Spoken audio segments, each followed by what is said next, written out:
was once the strongest martial arts master, just one step away from ascending to become an immortal. But now, I'm gravely injured, my powers completely gone. It all happened because I found a supreme divine artifact in an ancient ruin. Just as I was about to claim it, I was ambushed and killed by my closest friend. At the very last moment of my life, I used all my remaining power to shatter the divine artifact, but I never expected that it possessed the power to reverse the laws of heaven. When I opened my eyes again, I found myself 7,500 years in the past. Just then, the dilapidated wooden door was violently thrown open, and a girl in a pale red dress, a stunningly beautiful girl with skin as white as jade, stumbled into the room. Brother, you're awake. You finally opened your eyes. This is wonderful. You weren't breathing for 3 whole days and nights. I thought you were leaving me forever. The girl held me tightly, her slender shoulders trembling violently. She was crying her heart out. You're, Xiao Xiao. The moment I saw the girl before me clearly, my entire body suddenly trembled. My eyes instantly turned as red as blood. That painful memory, which I had forcibly sealed in the depths of my soul for 10,000 years, came rushing back like a cosmic flood bursting through a dam. The girl before me, and that small figure from my memory who was beaten to death in the snow while protecting me. They overlapped perfectly, plunging me into a state of heart-wrenching torment. My name is Lin Fan, the young master of the Lin family in Qingzhou City. From a young age, I awakened the legendary Starbone, and my martial arts talent was unmatched in all the 9 provinces. I was hailed as a peerless genius of the Lin family, the kind seen only once in a century. At just 15 years old, I had already opened my star Qi Si and reached the peak of the Qi condensation realm. But in the year I turned 16, a terrible catastrophe occurred that destroyed my entire family. My cousin, Mu Qingshui, was also a martial arts prodigy. We were childhood sweethearts. She would always follow me around, sweetly calling me, Brother Fan. Just 3 days ago, Mu Qingshui's cultivation had reached the 9th level of the body tempering realm. With tears in her eyes, she begged me, saying she wanted to venture deep into the deadly Poison Valley to find a legendary 9 nether star guiding herb to break through her cultivation barrier.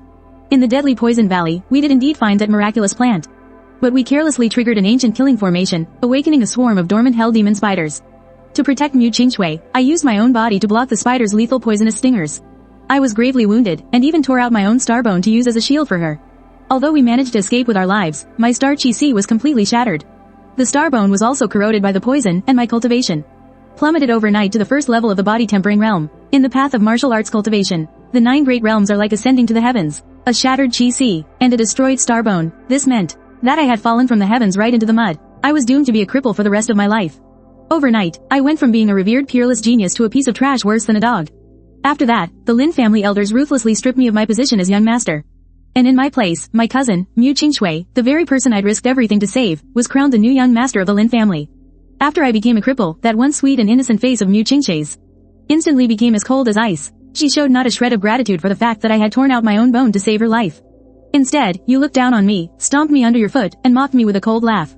And my mother, to save my life, went to the frozen wastelands to kneel and beg the Lin family for a single healing spirit herb. But she was mercilessly kicked away by the Lin family. Even the Starseed Divine Jin, the only memento my father left behind before he disappeared, was forcibly snatched away by Mu Qingshui. Lin Fan, stop looking at me like some pathetic worm. Did you really think I called you, brother, because I truly admired you? If it wasn't to absorb the spiritual energy of your starbone, do you think a fool like you would even be worthy of standing next to me? We are people of 2 different worlds now. I am a divine phoenix, about to soar to the 9 heavens, while you are only fit to rot in the mud for the rest of your life. I will never forget that Mu Qingshui, with a face as cold as frost, used the most venomous attitude to crush my dignity. My mother, my sister, and I were driven out of the family's inner courtyard and moved into a drafty woodshed. In my past life, I was utterly broken by this. It wasn't until my mother and sister died tragically on the streets that I fled Qingzhou City like a stray dog. On the brink of death, I met the only mentor in my life. My master took me across the sea of stars, reforged my meridians, and allowed me to finally reach the peak of all realms. But the deaths of my mother and sister became a bleeding wound on my Tao heart that could never heal. And now, seeing my sister Lin Xiaoxiao's warm body once again throwing itself into my arms, it feels like a lifetime ago. But what burns in my chest is an ecstatic joy and a murderous intent that could boil the seas and incinerate the heavens. I, Lin Fan, have actually been reborn for a second life. This time, I will reverse the course of destiny and erase all my regrets. If the gods dare to harm my family, I will slaughter the gods. If heaven dares to betray my family, I will defy heaven itself. Mu Qingshui, whether in my past life or this one, for the blood debt you owe me, Lin Fan, I will make you and your entire clan repay it. My gaze was as sharp as lightning as I swore a blood oath to the heavenly Tao in my heart. I suddenly reached out my hands and pulled the frail girl before me tightly into my arms, greedily feeling the warmth of her life. Brother, what's wrong? Don't scare me, Xiao Xiao. Is the pain in your body back again? Brother, don't be afraid. Mother has already gone to the ancestral hall to ask the great elder. Mother said that as long as we officially hand over the Starseed Divine Jin that father left behind to the family, great elder will surely show mercy and grant you a heaven-returning pill to save your GC. The hug was so tight it hurt Lin Xiaoxiao, but she looked up with a face full of worry, her eyes red as she tried to comfort me. Xiao, brother's fine. Brother just missed you so much. I forcibly suppressed the stinging in my nose and let go of Xiao Xiao, gently stroking her dull, yellowed hair. But the next second, it was as if a furious thunderbolt from the 9 heavens struck my mind. Where did you just say Mother went? My face instantly turned deathly white. Mother went to the ancestral hall to ask the great elder for the heaven-returning pill. What's wrong, brother? Lin Xiao Xiao asked timidly. My heart suddenly clenched. A terrifying killing intent erupted from my eyes in an instant. If my memory serves me right, today is the day the Lin family holds the clan-wide assembly. The day of my humiliation, where they will officially strip me of my title as heir and coronate Mu Qingshui. Mother going to the ancestral hall at this moment, she's not there to ask for medicine. That's just throwing yourself to the wolves for a taste of your own humiliation. On this day in my previous life, not only did Mother fail to get the elixir, but she was also publicly shamed by the Grand Elder, and even trampled underfoot by Mu Qingshui's father. He brutally broke both of her legs. The Lin family, Mu Qingshui, if any of you dare to touch a single hair on my mother, I, Lin Fan, swear that I will grind your bones to dust and scatter your ashes. I will annihilate your entire clan. The blood in my body rages and flows in reverse. An overwhelming killing intent caused the temperature in the entire woodshed to plummet to freezing in an instant. Xiao Xiao, lock the door and wait for me. Your big brother is going to bring Mom home. I left her with those words and dragged this body which, although broken, had awakened with the will of a divine emperor. Like a peerless, furious beast, I crashed through the wind and snow, sprinting madly towards the Lin family's ancestral hall. I have to make it. Even if it costs me my life, I have to make it. At that moment, in the Lin family's ancestral hall, Lin Fan, in his arrogance and conceit, trespassed into the Poison Valley, causing his sea of chi to be shattered and turning him into a complete and utter cripple. Effective today, Lin Fan is hereby stripped of his title as heir. All authority of the heir shall be fully transferred to the family's prized phoenix, Mu Qingshui. From his high seat, the lofty grand elder of the Lin family, Zhao Wuji, dressed in an embroidered purple robe, read out the cold verdict with a blank expression, and on the cold, bluestone floor at his feet, a haggard-looking, middle-aged woman in ragged clothes was kneeling in the bone-chilling wind and snow. She was shivering uncontrollably from the cold, her eyes filled with despair and desperation. That woman was my mother, Qin Yu. She had come here today hoping her sincerity, kowtowing until she bled, would earn her a sliver of mercy. But she never imagined that she would be met with the news of her son being cast out from the core of the Lin family. Standing beside the grand elder was a young woman in a luxurious, ice-blue gown. A woman of stunning beauty, yet as arrogant as a goddess from an icy mountain. She was looking down with the same indifference one would show an ant. Gazing down upon the kneeling Qin Yu, it was Mu Qingshui, Grand Elder. The reason Fanner's Sea of Qi was destroyed was all to shield Qingshui from a demon spider's poisonous sting. You're stripping him of his title as heir, and as a mere woman, I am powerless to resist. But I beg you, Grand Elder, please show mercy. For the sake of the blood Fanner has shed for this family, please grant him a heaven-returning pill. Please, save his life. Qin Yu kowtowed heavily, her forehead slamming hard against the bluestone floor, fresh blood mixing with the melting snow. A heaven-returning pill? Grand Elder Zhao Wuji sneered coldly, looking at her as if she were a piece of garbage. The heaven-returning pill is a third-grade spirit medicine. It's worth a fortune. Lin Fan is nothing but a cripple now. Giving him the heaven-returning pill would be a complete waste of a priceless treasure. Just then, a shrill and spiteful laugh echoed through the hall. It was Mu Qingshui's father, who was also the second master of the Lin family, Mu Hai. He strode forward. Qin Yu, you truly have no shame. That useless son of yours. How could he possibly compare to our Qingshui? We've already decided to bestow the Sea of Stars divine endowment from your lineage directly to Qingshui. She will take the token and enter the Supreme Star Academy to cultivate. As for that useless son of yours, Model, your second master is feeling merciful. Here are 10 copper coins for you. Now scram and buy him a cheap coffin. Clink clank. A dozen or so muddy copper coins were thrown by Mu Zhenhai as if tossing bones to a dog, striking Qin Yu in the face. You people are going too far. The Starseed Divine Ginseng was earned with my husband's life. It was meant for Fanner. You crippled Fanner, and now you want to steal his last hope for survival. I refuse to accept this. I'm going to the City Lord's manor to report you. Qin Yu's eyes were bloodshot, filled with grief and indignation. Her frail body shot up. How dare you roar in the ancestral hall? This is rebellion. The great elder's face darkened instantly. A murderous glint flashed in his eyes. Slap her. Smash this wench's mouth and teach her a lesson. Mu Zhenhai roared viciously. 2 burly, 2-meter-tall guards from the Qi condensation realm rushed forward with smiles. One of them savagely twisted Qin Yu's arms behind her back, forcing her to kneel in the snow. The other raised a palm as large as a cattail fan, imbued with ferocious true Qi, and swung it fiercely towards Qin Yu's cheek. If this slap were to land, with Qin Yu's mortal constitution, her neck would undoubtedly snap, killing her instantly. Mu Qingshui watched all this coldly, as if observing a boring farce. She didn't even bat an eye, just in that instant, as the terrifying palm was about to fall. The heavy, 100-year-old spiritual wood doors of the ritual hall were struck by a terrifyingly violent force, and were blown to smithereens. Amidst the swirling splinters and snow, a figure that seemed to have walked out of Hell's battlefield appeared, carrying a murderous aura so immense it could change the color of the sky and earth. He descended with a crash. I wish your entire family good health. Whoever dares to touch a single hair on my mother's head, I will slaughter their entire clan. A roar like that of an ancient demon god made everyone's eardrums bleed instantly. Mu Qingshui frowned sharply, a flash of disbelief in her eyes. It's Lin Fan, that cripple who can't even get out of bed. How dare he come to the ritual hall? Hearing this voice, Qin Yu's tears burst forth. But when I saw the fresh blood on my mother's forehead, and the two guards trying to deliver a fatal blow, the string in my mind called, reason. With a snap, broke completely. My eyes turned blood red. The stone slabs beneath my feet shattered with a bang. My entire body transformed into a ferocious black lightning bolt, instantly crossing dozens of meters. Although my current cultivation is only at the first level of the body tempering realm, in my past life, I was the supreme divine emperor who dominated 10,000 realms.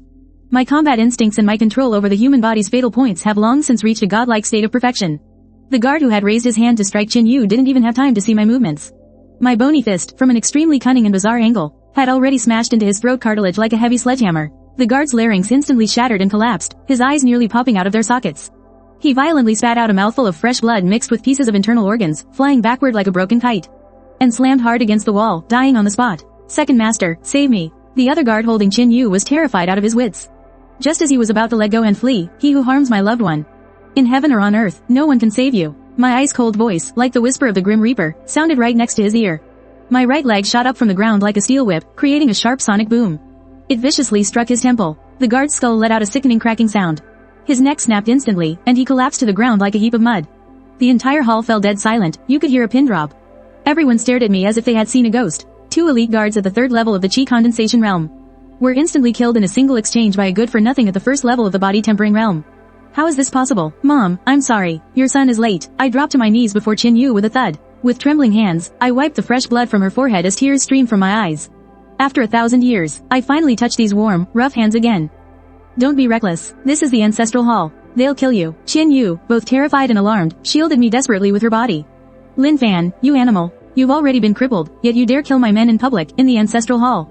Today, I will cleanse the clan on behalf of the family. And beat you to death. Mu Zhenhai finally snapped back to his senses. Looking at the 2 corpses on the ground, he trembled with rage.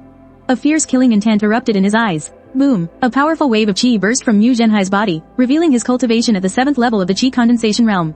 He formed his 5 fingers into a claw, the tips faintly glowing with a sinister green, poisonous light. Like a vicious eagle swooping down on its prey, he clawed viciously at the crown of my head. The low-grade Zon rank martial skill, skull-shattering poisonous yin claw. With Mu Zhenhai's strength, this attack is enough to crush the skull of an iron-armored bull. He truly intends to use this opportunity to kill me. Fanner, run! Qin Yu shrieked in despair. You're courting death, you old dog. I shielded my mother behind me. I spun around abruptly, a cruel, cold sneer forming on my lips. If it were the old Lin Fan, he would have undoubtedly died.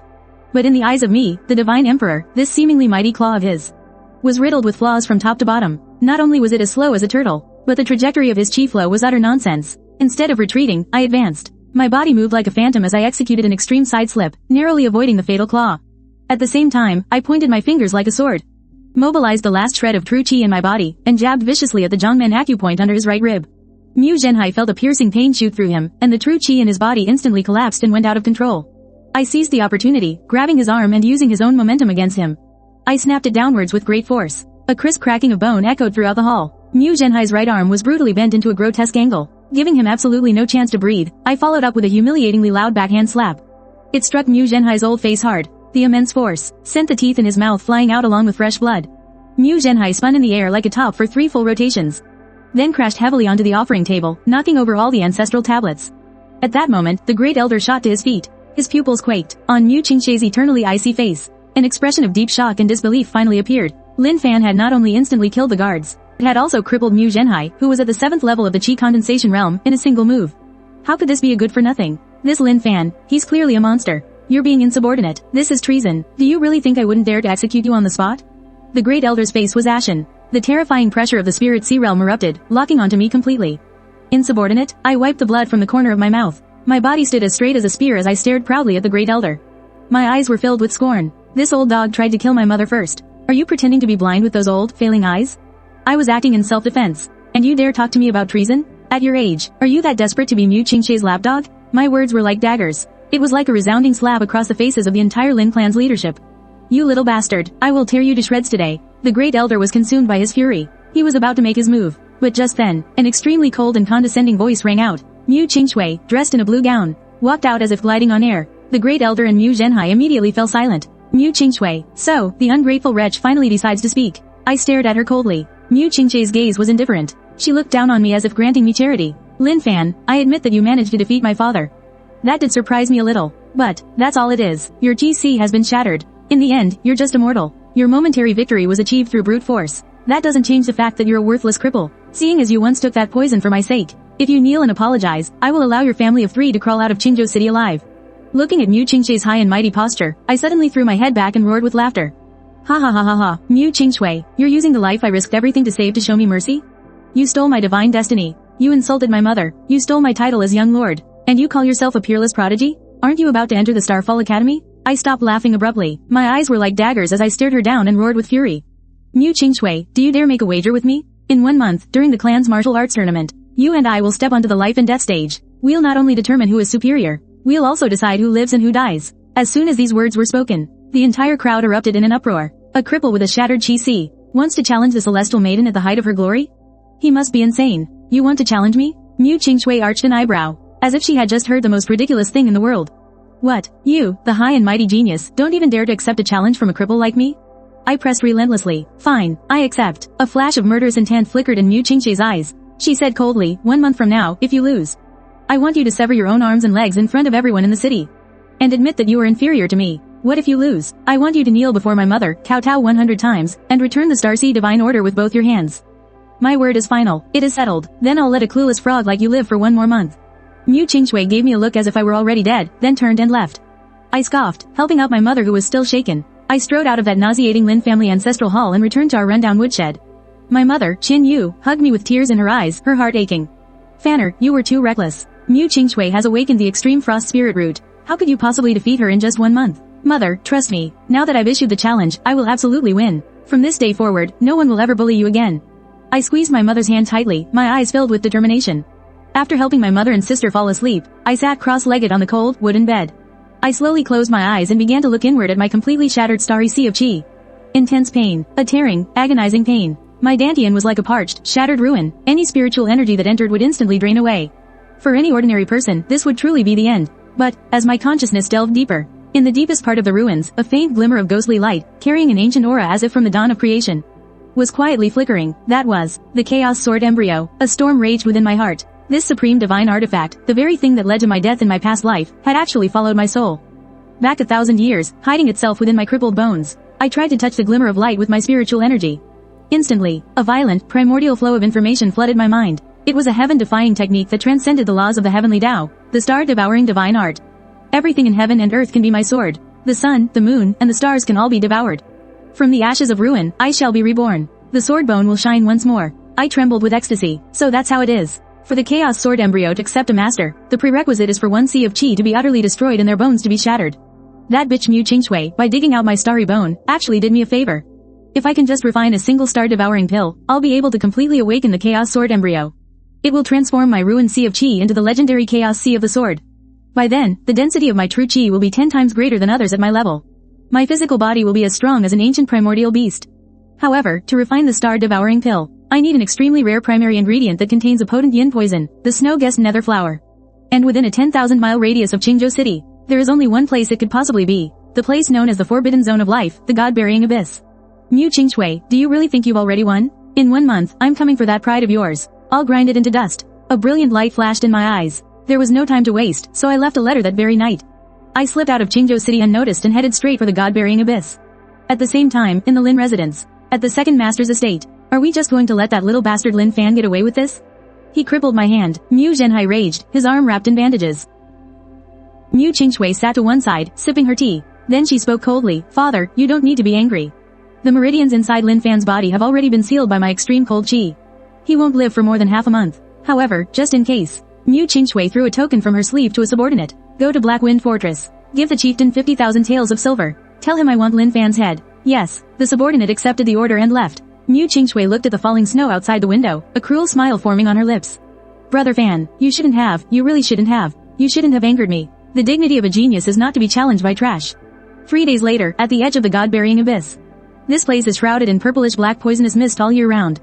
Towering ancient trees block out the sun. The skeletons of giant demon beasts can be seen everywhere. Even experts at the spirit sea realm wouldn't dare to venture deep inside. But in my previous life, I was a god emperor. What storms have I not weathered? I concealed my aura, like a ghost in the jungle, avoiding one powerful third-order demon beast after another. I headed straight for the depths. According to the terrain of the God-burying abyss, the snow nether serenity flower must grow near the extremely cold 9 serenity cold pool. I moved stealthily all the way. Finally, after passing through a dense forest, the view suddenly opened up. A dark pool of water, emitting a bone-chilling cold, appeared before my eyes. And in the very center of the pool, on top of a giant black rock, a strange, bewitching flower, as white as snow and emitting a serene glow, was in full bloom. I found it, the Snow Nether Serenity Flower. I was overjoyed. Just as I was about to use my movement technique to pick it, suddenly, a tragically beautiful figure in white, trailing snowflakes, plummeted from the sky. She crashed heavily onto the edge of the cold pool. Immediately after, a wild, evil laugh descended from the sky. Ha ha ha ha, keep running, the Grand Saintess of the Star Moon Divine Palace. Why have you stopped running? I immediately held my breath, and used the turtle breathing technique to disguise myself as a cold rock. I stared intently ahead. There, by the edge of the cold pool, a woman in a white dress, so beautiful it was breathtaking, with a sacred and inviolable aura, was struggling to support herself with an ice blue longsword. Her skin was like snow, but at this moment, her stunningly beautiful face was covered in a strange black aura. This was the Saintess of the Star Moon Divine Palace, Shen Mange, whose fame shook the entire Azure province and even alarmed the 9 provinces imperial dynasty. And opposite her, stood a demonic monk with a wicked, charming face, dressed in a snow-red kasaya, the demonic monk White Lotus. My pupils constricted. I recognized him. This was a notorious evil cultivator from the 9 provinces most wanted list. He specializes in evil techniques and has harmed countless female cultivators. His cultivation has already reached the Soul Palace realm. Demonic monk White Lotus, you dare use the despicable soul-binding cold poison on me? Shen Mange's voice was cold, filled with extreme anger and weakness. Black, poisonous blood trickled continuously from the corner of her mouth. Your Highness, the Saintess. I had no other choice. Who told you to have such a tempting, supreme grade innate star body? As long as I drain your primal yin, I, this old monk, will be able to break through my bottleneck. The demonic monk White Lotus licked his lips, his eyes full of greed. He approached step by step. In your dreams, a trace of determination flashed in Shen Mange's eyes. The moment the demonic monk White Lotus got close, she fiercely bit the tip of her tongue, not hesitating to burn her own life essence. Starfall Annihilation Strike, a beam of sword energy, made of starlight and shining to its absolute brightest, shot out from between her brows with incredible speed. It was like a meteor crashing to earth. The Snow Lotus demon was horrified. He tried desperately to dodge, but the distance was too short. The starlight sword energy pierced right through his brow, shattering his life force. The Snow Lotus demon's eyes were wide with disbelief as he collapsed into a snowdrift, unwilling to accept his fate. He died on the spot. But after Shen Mange unleashed this final, desperate attack, she had completely exhausted her last shred of strength. She spat out a large mouthful of blood. Her body swayed and, with a splash, she collapsed by the edge of the cold pond. The soul-binding cold poison erupted completely. A layer of icy blue frost began to seal her delicate body at a speed visible to the naked eye. If she wasn't saved, in the time it takes for half an incense stick to burn, this peerless saintess would be reduced to an ice sculpture, her life fading away.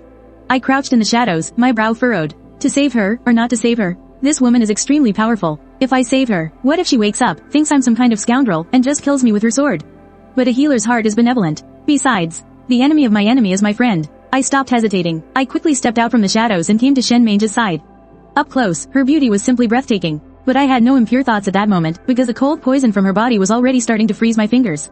Ordinary pills are completely useless against this kind of poison. It can only be drawn out by force, using extreme pure yang energy combined with a specific technique. Forgive my transgression. I took a deep breath and helped her soft, delicate body up. I had her sit cross-legged. I took off my outer coat. I pressed my palms firmly against her smooth, fair back. Star-devouring divine art. I activated it with full force. Using my body as a bridge, I began to forcibly draw the cold poison from her body into mine.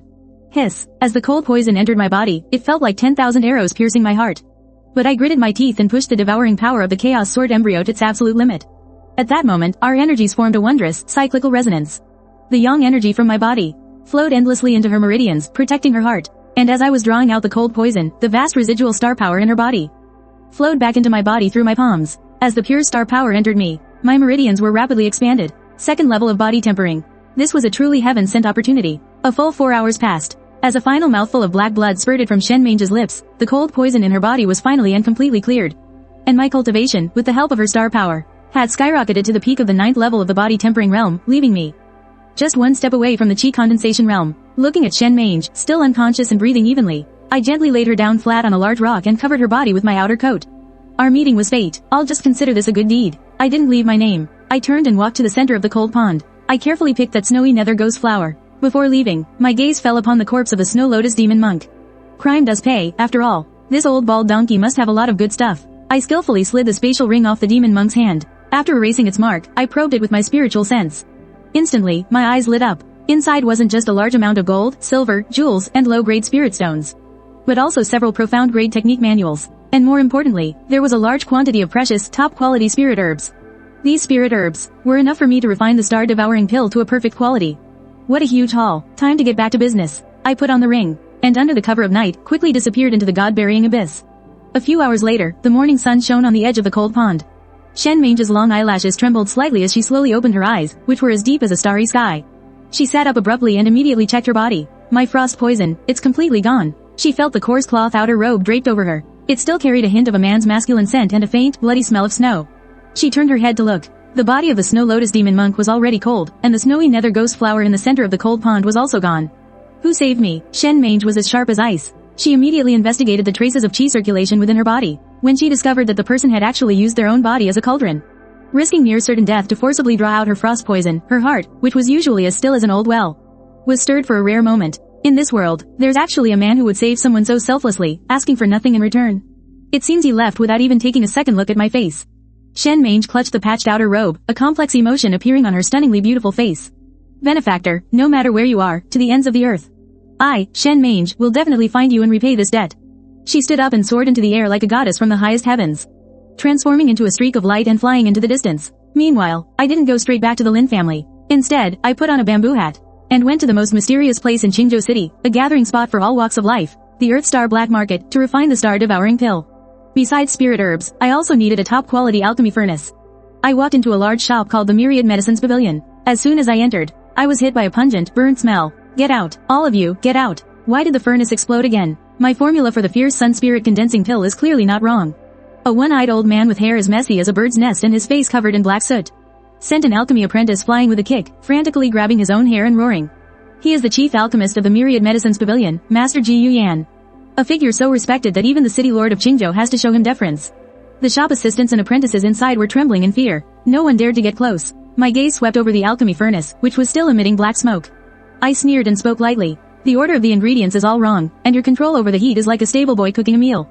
You don't even understand the most basic pharmacological principles of balancing yin and yang or harmonizing water and fire.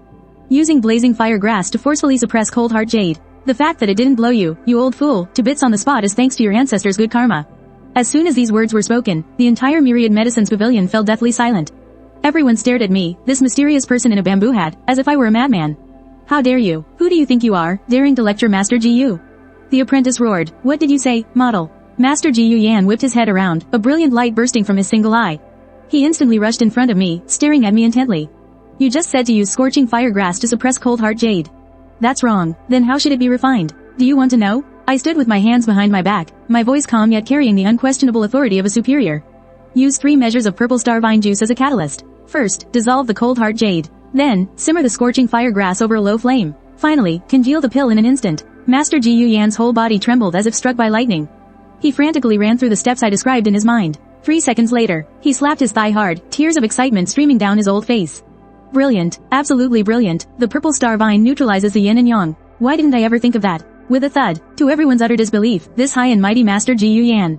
His knees suddenly gave way, and he knelt directly before me. Great Master, you must be a legendary alchemy grandmaster. Please accept this bow from your disciple, Ji Yu Yan. The surrounding attendants' jaws dropped in shock. I stepped to the side, accepting only half of his bow. You can forget about me taking you as a disciple. Give me your highest grade earth fire alchemy chamber, and stand guard for me. Consider this guidance as payment for the room. Yes, of course. This way, Great Master, please. If anyone dares to disturb the Great Master, this old man will tear them limb from limb. Like a sycophant, Master Ji Yu Yan respectfully led me into the core, a number 1, alchemy chamber. Closing the stone door, I sat cross-legged before the enormous earth fire cauldron. With a flip of my wrist, the snow nether flower and a pile of top-grade supplementary herbs obtained from the Snow Lotus Demon instantly floated in the air. The regrets of my past life shall be reforged in this one. Chaos Sword Embryo. Awaken. My hands suddenly formed a series of complex and profound primordial alchemy seals. The roaring earth fire instantly surged, transforming into a fire dragon. Under the extreme temperature, all the spirit herbs quickly melted into pure medicinal liquids and began to fuse wildly within the cauldron. Time passed bit by bit. 6 hours later, above the alchemy chamber, the faint sound of a pill tribulation thunder unexpectedly appeared out of thin air. Condense. I roared. The cauldron lid flew off. A pill, pitch black all over yet faintly emitting a brilliant starlight, spun through the air and landed in my palm. A perfect quality star-devouring pill is complete. Without any hesitation, I tilted my head back and swallowed the star-devouring pill. Boom. The moment the pill entered my stomach, it was as if a star had exploded inside my body.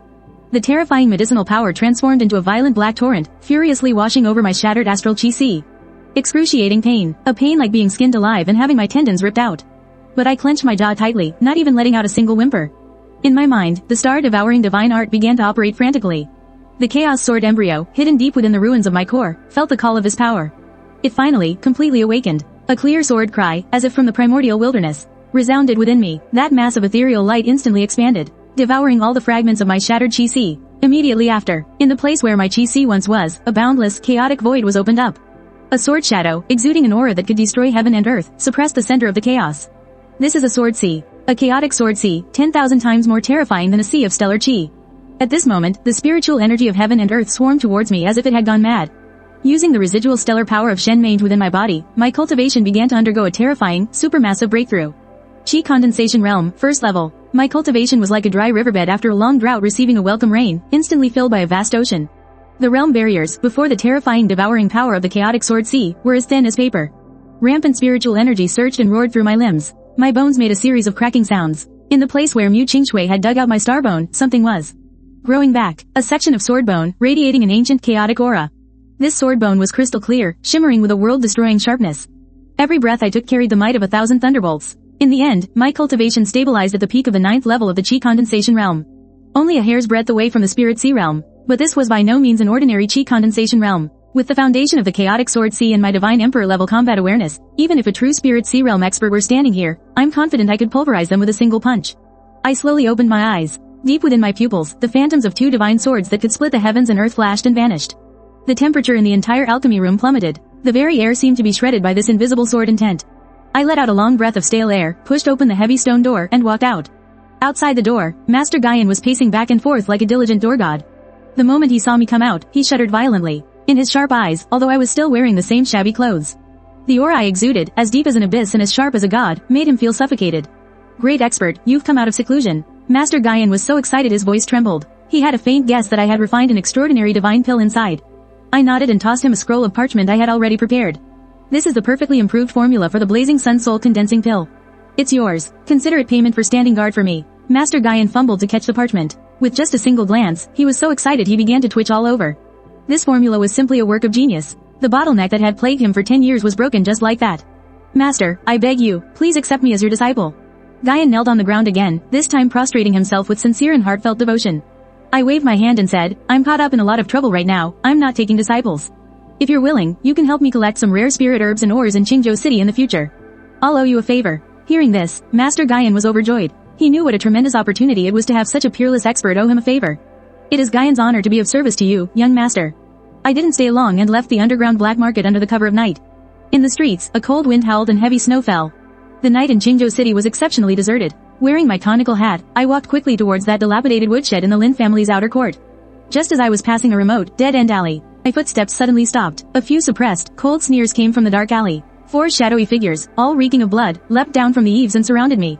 The leader was a bald man, holding a 9-ring broadsword stained with dark red blood. His cultivation was at the 6th level of the Chi condensation realm.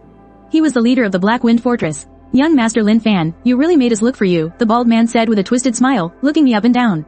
I never thought that little wench Mu Qingshui would send us to kill a cripple with all his meridians severed. It's like using a butcher's knife to kill a chicken. But for the sake of 50,000 taels of silver, I'll give you a quick death. I slowly raised my head. My eyes under the conical hat were so cold they held not a trace of human emotion. Mu Qingshui really moves fast. I haven't even gone looking for her, and she's already sent her dogs to bite me. Since you're here, you can all stay and become fertilizer. My tone was flat, as if I were talking about something utterly insignificant. You're courting death. Brothers, chop him into meat paste for me. The bald man flew into a rage, swinging his 9-ring broadsword down at my head with a fierce whistle of wind. The other 3 bandits also drew their weapons at the same time, cutting off all my escape routes. I didn't even use my chaotic sword embryo. I just casually extended 2 fingers. In the bald man's terrified gaze, my 2 seemingly fair and fragile fingers had precisely clamped down on that heavy, sharp blade. How is this possible? The bald man used all his strength to pull back his broadsword, but he found the blade was held as if clamped between 2 great mountains, not moving an inch. Too slow, and too weak. I snorted coldly. A burst of invisible chaotic true chi shot out from my fingertips. The 9-ring broadsword, forged from refined steel, instantly shattered into pieces. Before the bald man could even react, I flicked my finger, and a piece of the blade shot through the center of his forehead like a bolt of lightning. Brains mixed with blood spurted out. The bald man collapsed to the ground, his eyes wide with disbelief even in death. The remaining 3 bandits were scared out of their wits and scrambled to escape. My figure moved like a ghost through the snow. I threw 3 consecutive punches, striking them in the back, right over their hearts. The powerful hidden energy directly pulverized their hearts. In the blink of an eye, the 4 ruthless bandits had become cold corpses on the ground. I walked over and pulled a silver note marked with the insignia of the Lin family's inner court from the bald man's clothes. Mu Qingshui, I'll remember this debt. I put the silver note away and continued on my way under the cover of night. By the time I returned to that drafty woodshed, it was already the middle of the night. Pushing open the rickety wooden door, under the faint candlelight, my mother, Chin Yu, was mending a worn-out cotton coat by the dim light. My younger sister, Lin Xiaoxiao, had fallen asleep, slumped over the table. The little girl was still clutching half of a cold, hard-steamed bun in her hand. Seeing this, my rock-solid Dao heart couldn't help but ache fiercely. In my past life, I slaughtered my way through seas of blood across countless realms without shedding a single tear. But now, faced with the most ordinary warmth of this world, my eyes turned red. "Mom, I'm back," I called out softly. Chin Yu's whole body trembled. The needle pricked her finger, but she didn't even notice. She quickly stood up and rushed over, looking me up and down. "Fanner, are you alright? Where did you go? Mom was worried sick about you." Looking at my mother's graying temples and rough hands, I pulled her into a hug, my voice choked. "Mom, I'm fine.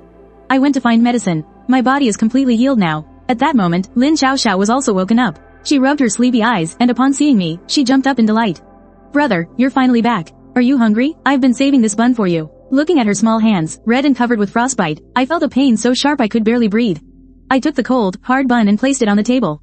Then I took out the storage ring I got from the Blood Lotus demon Venerate.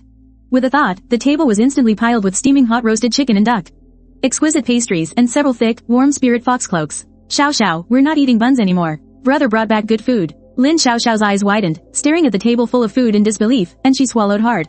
Chin Yu was also stunned. "Fanner, where did all this come from? You better not have done anything foolish." "Mom, don't worry. This was all a gift from a very good friend of mine. I not only brought food, but also medicine." I had my mother and Xiaoxiao sit down. Placing my hands on their backs, I circulated a gentle stream of chaos true qi, slowly infusing it into their bodies. Under this powerful yet life-filled energy, Xiaoxiao felt a warmth spread through her body. The frostbite scabbed over and fell off, revealing fair, tender skin. Mom feels like she can breathe more easily, as if she's 10 years younger. Chin Yu was so moved that tears streamed down her face. I nodded firmly. "Mom, from today on, we will never have to answer to anyone ever again. I will take back everything that belongs to us, with interest." For the next few days, I didn't step out of the woodshed. Every day, besides spending time with my mother and Xiaoxiao, I quietly stabilized my cultivation in this small space. I discovered that the Chaos Sword embryo could not only devour spiritual energy but also devour metal-based magic treasures to temper my physical body. I had Master Ji Yuyan secretly send over a large batch of discarded weapons. Every night, I would completely devour these weapons. My strength had become so terrifying that I could crush a Zong rank weapon with my bare hands.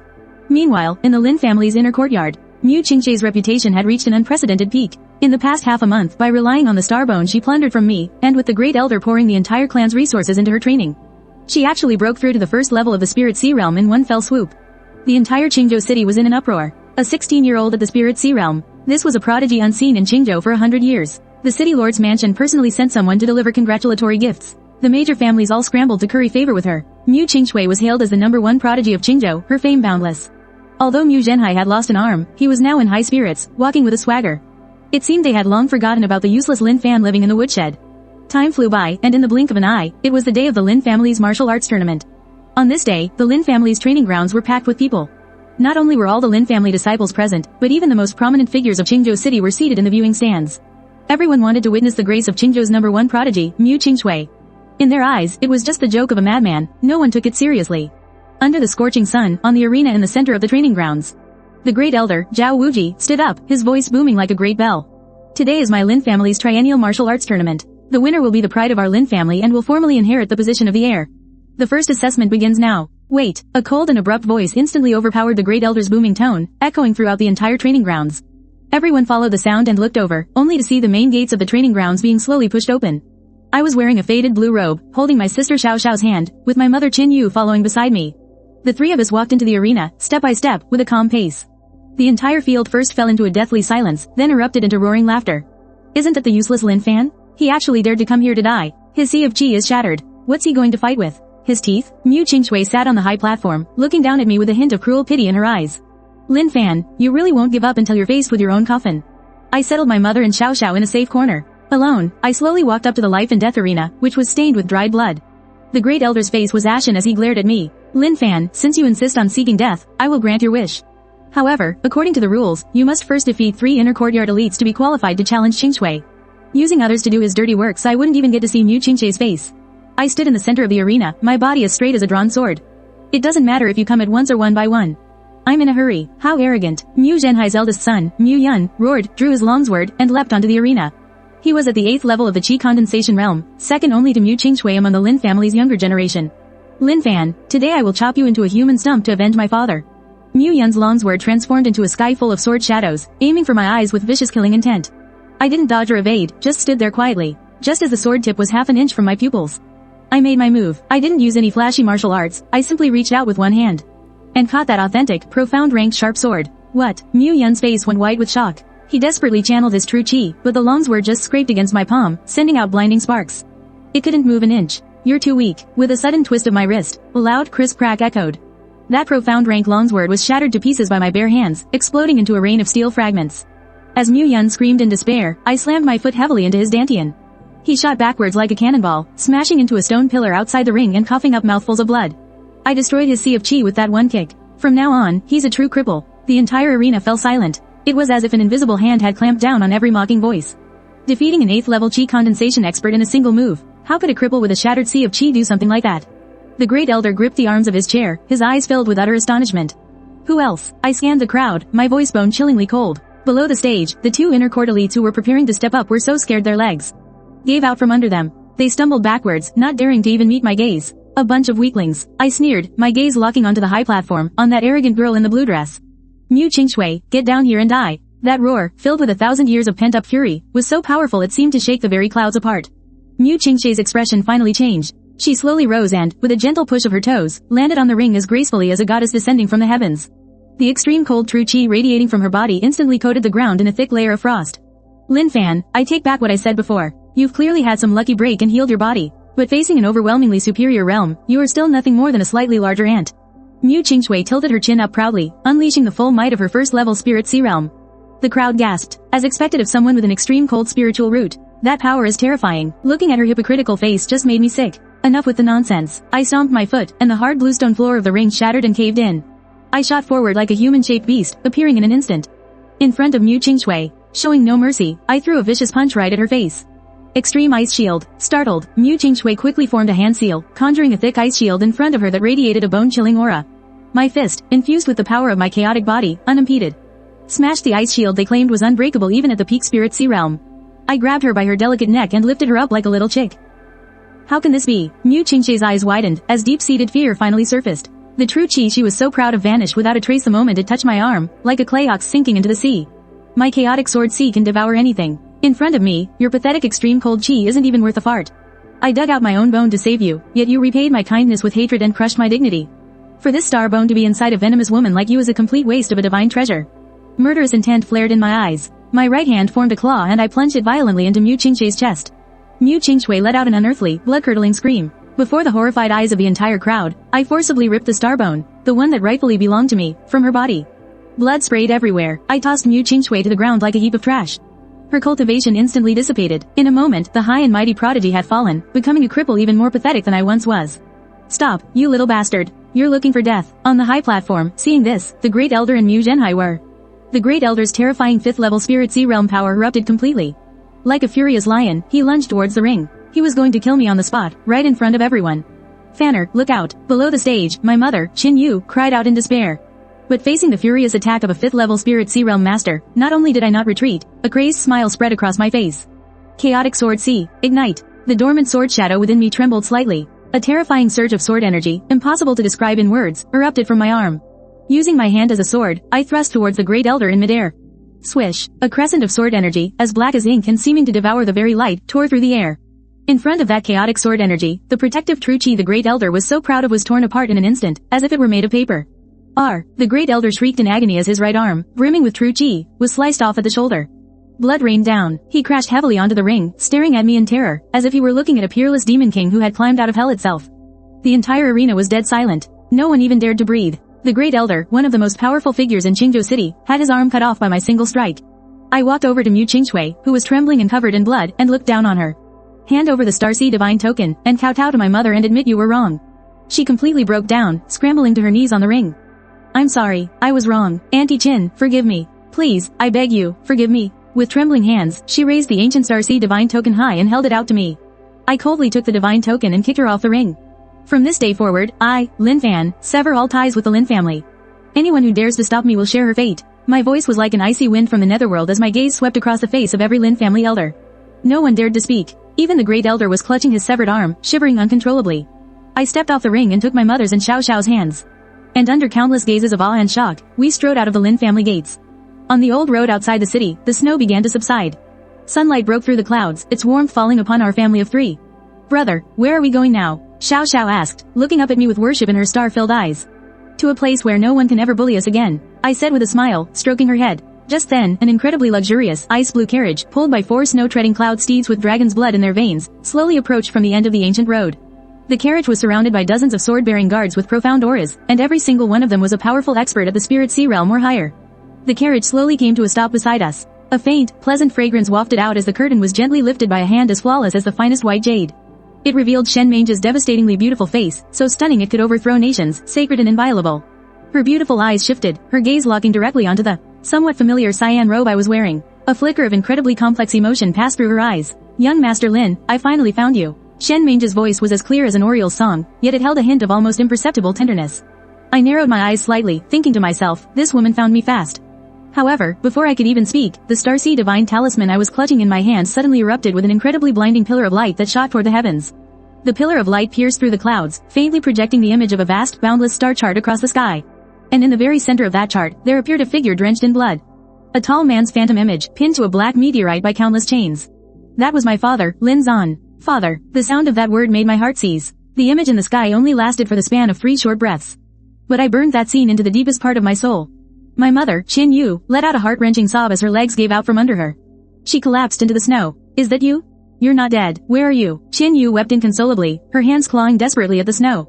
As if trying to grasp the phantom in the sky, my little sister, Xiao Xiao, also began to wail. She ran over to hug our mother. My own fists were clenched so tightly they trembled. My nails dug deep into my palms, drawing blood. My father, Lin Zan. All those years ago, he went searching for a divine fruit to heal my meridians. He stepped onto the ancient starry road alone, and was never heard from again. Everyone believed he had been devoured by some great beast of the starry sky. No one ever imagined that he was enduring such inhuman torture. Your father, he's still alive. He told me to run. What are we going to do? Qin Yu lifted her tear-streaked face, her eyes filled with helplessness and terror. I took a deep breath, forcibly suppressing the violent, murderous rage boiling inside me. I walked over and pulled my mother and Xiao Xiao into a tight embrace. Don't be afraid. Father is still alive. That's the best news we could ask for. It doesn't matter which corner of the 9 heavens that black meteorite holding him is in. I, Lin Fan, swear that I will fight my way to the celestial realm. And rescue him with my own 2 hands. And if anyone dares to stand in my way, I will shatter the very heavens. My voice wasn't loud, but it carried the undeniable authority of a divine emperor. And just at that moment, a series of extremely dense whooshing sounds suddenly tore through the air all around us. Swoosh, swoosh, swoosh. Dozens of powerful auras erupted from within Qingzhou City, all rushing in our direction. The pillar of light that had just erupted from the Starseed Divine Talisman was simply too brilliant. A celestial phenomenon like that could never have escaped the notice of those old masters in Qingzhou City. A treasure has appeared. The pillar of light came from Lin Fan's direction. Hurry, stop them. We absolutely cannot let that precious treasure get away. I watched coldly as dozens of figures on the distant horizon closed in at high speed. They were the elders from the great families of Qingzhou City, and even the shadow guards from the city lord's mansion. Men die in pursuit of wealth, just as birds die in pursuit of food. These greedy bastards, they just never give up. The sea of chaotic swords within me, which had only just calmed down, began to churn violently once more. It seems that today, I'll have to unleash a massacre outside Qingzhou City. Just as I was about to shield my mother and Xiao Xiao behind me and prepare to fight to the death. From the ice-blue luxury carriage that had been parked motionlessly by the side of the road, Shen Mange's clear and commanding voice suddenly emerged. How dare you? He is an honored guest of mine, the Holy Maiden. Do you ants dare to even think of touching him? The moment her voice faded, Shen Mange gave a gentle wave of her jade-like hand, and a tangible brilliance of starlight instantly erupted from within the carriage. This radiance formed a visible, hemispherical shield of light, firmly enclosing my family of 3 within it. Immediately after, the dozens of sword-wielding guards around the carriage, all at the spirit sea realm or higher, drew the long swords from their waists in perfect unison. The moment the blades were drawn, a suffocating, iron-blooded killing aura surged into the sky. Or die. The voice of the leading guard captain boomed like a great bell, shaking the accumulated snow from the trees around them. The elders from the major families and the secret guards from the city lord's mansion, who had just charged forward, saw the luxurious carriage and the dozens of terrifying guards. And were so frightened they screeched to a halt in midair. A sharp-eyed elder recognized the conspicuous star and moon emblem on the carriage at a glance. My heavens, that's the personal carriage of the Holy Maiden from the Star Moon Divine Palace. Fall back. Are you trying to get our whole clan annihilated? That's a colossal power that even the 9 provinces imperial dynasty is wary of. The crowd, which had been menacing just moments ago, instantly became like mice seeing a cat, utterly terrified. Without daring to utter a single threat, they turned and scrambled away in a desperate panic. In the blink of an eye, the old road returned to a deathly silence. I dissipated the primal chaos sword chi I had gathered at my fingertips and turned to look at Shen Mange, who was drawing aside the curtain. Thank you, Your Holiness, for intervening. My tone was calm. I didn't act overly flattered or surprised by the favor. Although my strength has yet to return to its peak. In my past life as a divine emperor, what kind of situation haven't I seen? Shen Mange's eyes, as clear as autumn pools, watched me quietly. Her gaze swept over my impassive face. And then at my frightened mother and sister. Young Master Lin, you saved my life, and I've now helped you out of a jam. It's only natural. Besides, given your current circumstances, traveling the martial world with your family is likely very inconvenient. If you wouldn't mind, would you be willing to stay for a while at my private estate, Falling Star Manor, 50 li outside of Qingzhou City? It's protected by a high-level formation from the Star Moon Divine Palace. It's absolutely safe. Shen Mange's offer was genuinely tempting. Although I have the power to protect myself, my mother and Xiao Xiao are mere mortals. I can't drag them around with me through constant fighting. I need an absolutely safe place to leave them. Besides, the primal chaos sword sea within me still needs a great deal of resources and time to stabilize. In that case, I'll take you up on your offer. I didn't hesitate and agreed readily. A rare, faint smile flickered across Shen Mange's coolly beautiful face. Guards, please escort Madame Lin and her younger sister to the spare carriage at the rear. The guards immediately and respectfully led forward an equally comfortable and spacious carriage. I helped my mother and Xiao Xiao aboard, then vaulted onto the back of a cloud-stepping snow stallion. The grand procession set off toward Falling Star Manor. Along the way, Xiao Xiao poked her little head out of the carriage window, curiously watching the impressive guards surrounding them. Do we really not have to go back to that drafty old woodshed anymore? Xiao Xiao's small, childlike voice asked, laced with a hint of disbelief. I urged my horse closer to the window, and ruffled her little head. Of course, Big Brother already told you, from now on, you'll live in a big house. We'll eat the finest foods, and no one will dare to bully us. Xiao Xiao smiled so happily her eyes curved into crescents, while in the carriage, Mother silently wiped away her tears. She was filled with relief. The procession traveled for about an hour. Ahead, a beautiful mountain peak shrouded in clouds and mist appeared. On its slope, a vast complex of ancient buildings was faintly visible. It was like a paradise on earth. This was Fallen Star Manor. Shen Mange's voice came from the carriage ahead. After entering the manor, I found this place to be the very height of luxury. Pavilions, terraces, and towers. Carved beams and painted rafters, rockeries and flowing streams. The concentration of spiritual energy in the air was even 10 times richer than in the so-called sacred cultivation ground of the Lin family's inner courtyard. The handmaidens and guards of the manor were well trained, and they respectfully led us into a most serene and secluded private courtyard. Young Master Lin, this listening wind courtyard will be your residence from now on. All the resources within the manor are yours to use as you wish. There's no need to be formal with me. Shen Mange stood in the courtyard, her white dress fluttering. She looked like a celestial fairy from a painting. I looked at her, and smiled faintly. For the holy maiden to treat us so generously, I'm afraid it's not as simple as just repaying a debt of gratitude, is it? Shen Mange was taken aback for a moment, then she gave me a deep, searching look. Young Master Lin, you are as perceptive as they say. I do, in fact, have a favor to ask. But there's no hurry. First, you should get your family settled in. We have plenty of time. After saying this, she gave a slight nod, then turned and left the private courtyard with her guards. I watched her departing figure, lost in thought. This holy maiden of the Star Moon Divine Palace, although the cold poison in her body has been neutralized, it seems there's still an extremely well-hidden seal within her. Oh well, I'll face whatever comes my way. As long as she means no harm, I don't mind lending her a hand. In the days that followed, our family of 3 in the listening wind courtyard began a life of unprecedented peace. These past few days have been the most relaxing time I've had since my rebirth. In the early mornings, I would wake up very early and guide Xiao Xiao through her foundational training in the open courtyard. I didn't teach her the crude martial arts of the Lin family. Instead, directly from my memories, I chose a top-tier cultivation technique suitable for women, the 9 Heavens Mystic Maiden Formula. This set of movements, you must coordinate them with your breathing, and feel the warmth of the first rays of the morning sun. With my hands clasped behind my back, I corrected Xiao Xiao's movements, being both strict and patient.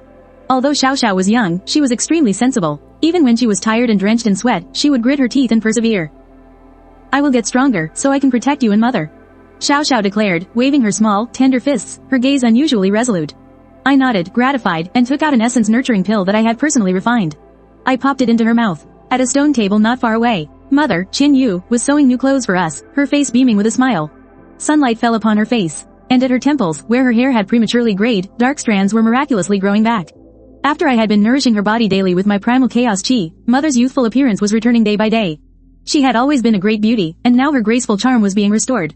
Her complexion was excellent. Quick, bring Xiao Xiao over for some hot porridge. My mother called out to us, holding a bowl of fragrant spirit rice porridge. I stopped my cultivation, picked up Xiao Xiao, and walked over to the table.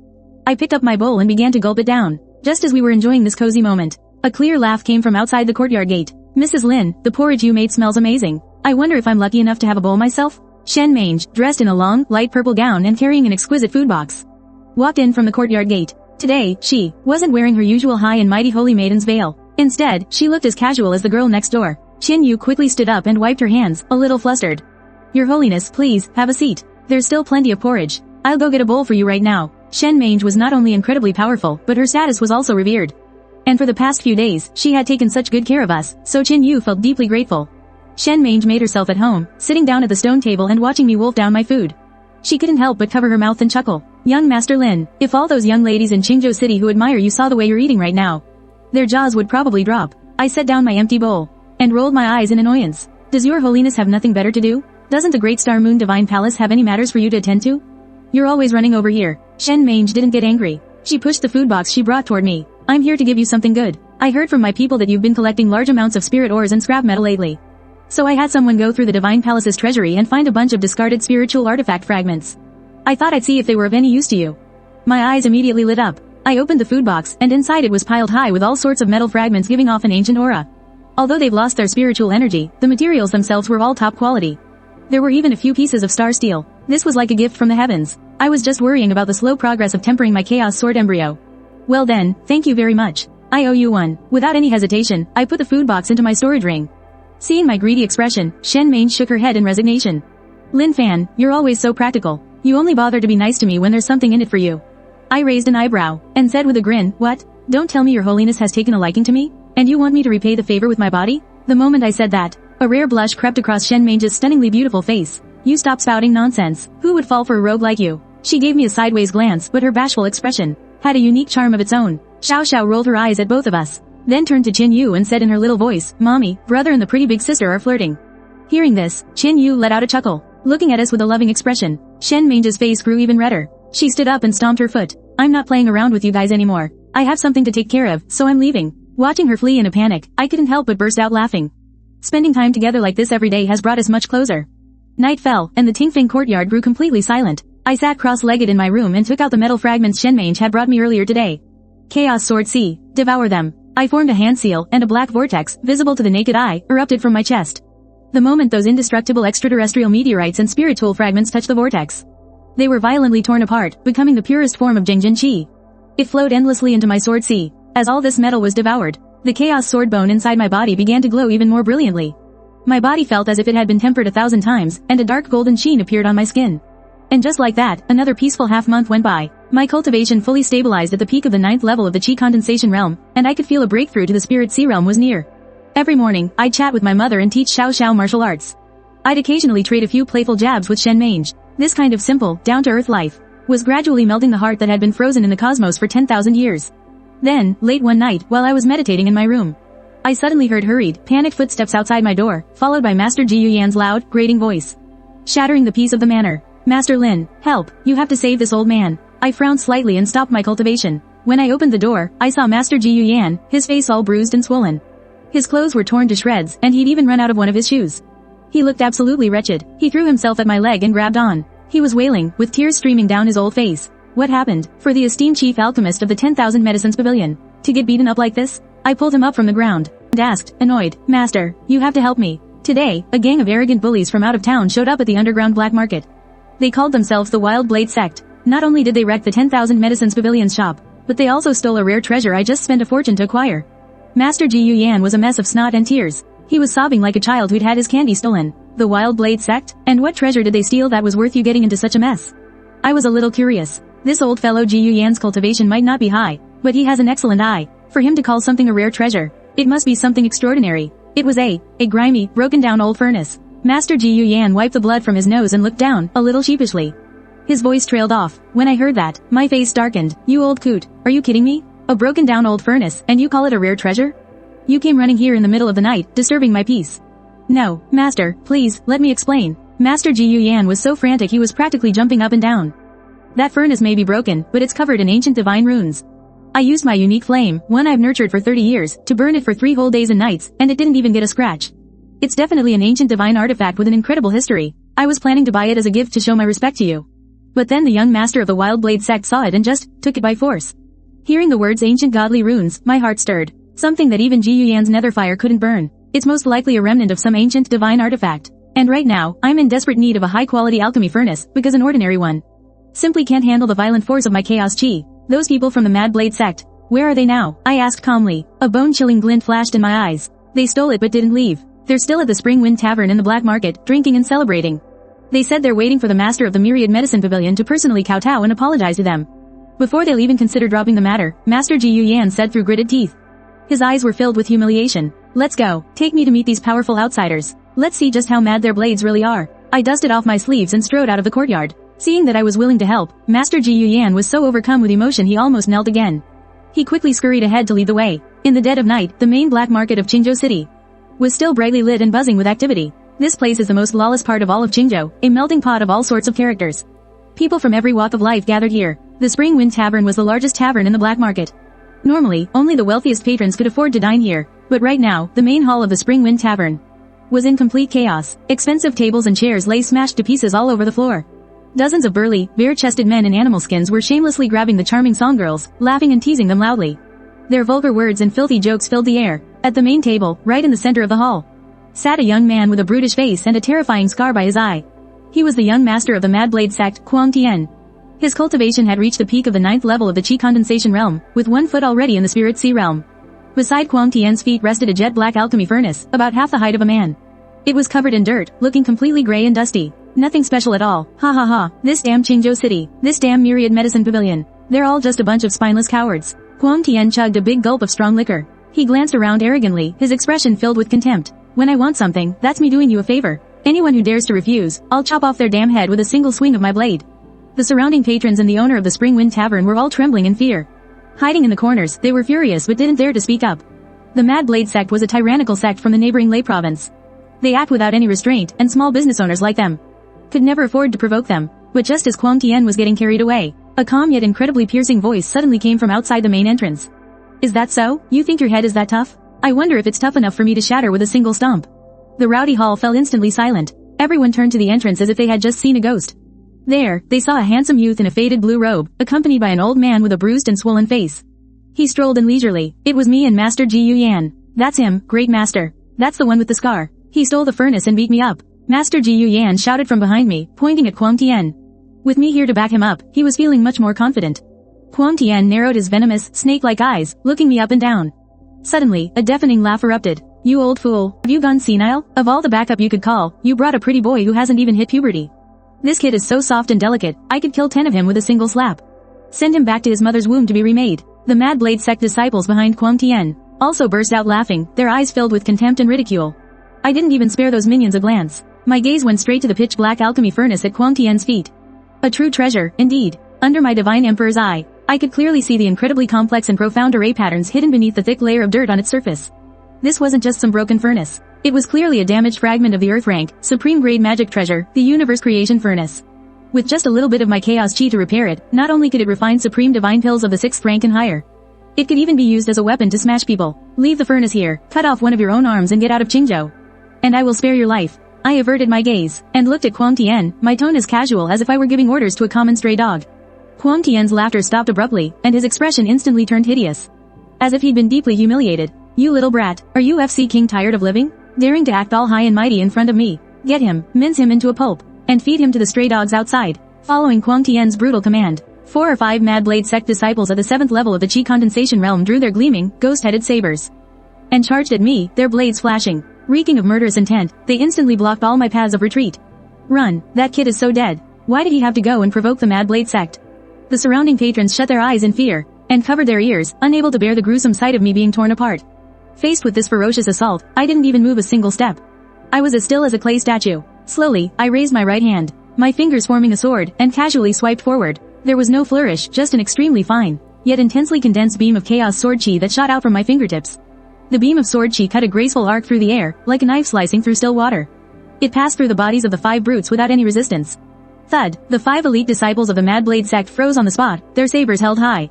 Their eyes bulged, filled with utter disbelief. Then, their bodies slid cleanly apart at the waist. Severed in 2, blood and mangled organs erupted in an instant, staining the hall's white marble floor crimson. The stench of blood filled the air. Everyone in the hall gasped, their eyes nearly popping out of their sockets. Jaws hit the floor. How is this possible? This is absolutely impossible. One move. He didn't even use a martial art technique, and he instantly killed 5 experts at the 7th level of the Qi condensation realm. Is this boy even human, or is he a monster crawled up from hell? The muscles on Kuang Tian's face twitched violently. For the first time, his eyes showed a hint of gravity and unconcealable terror.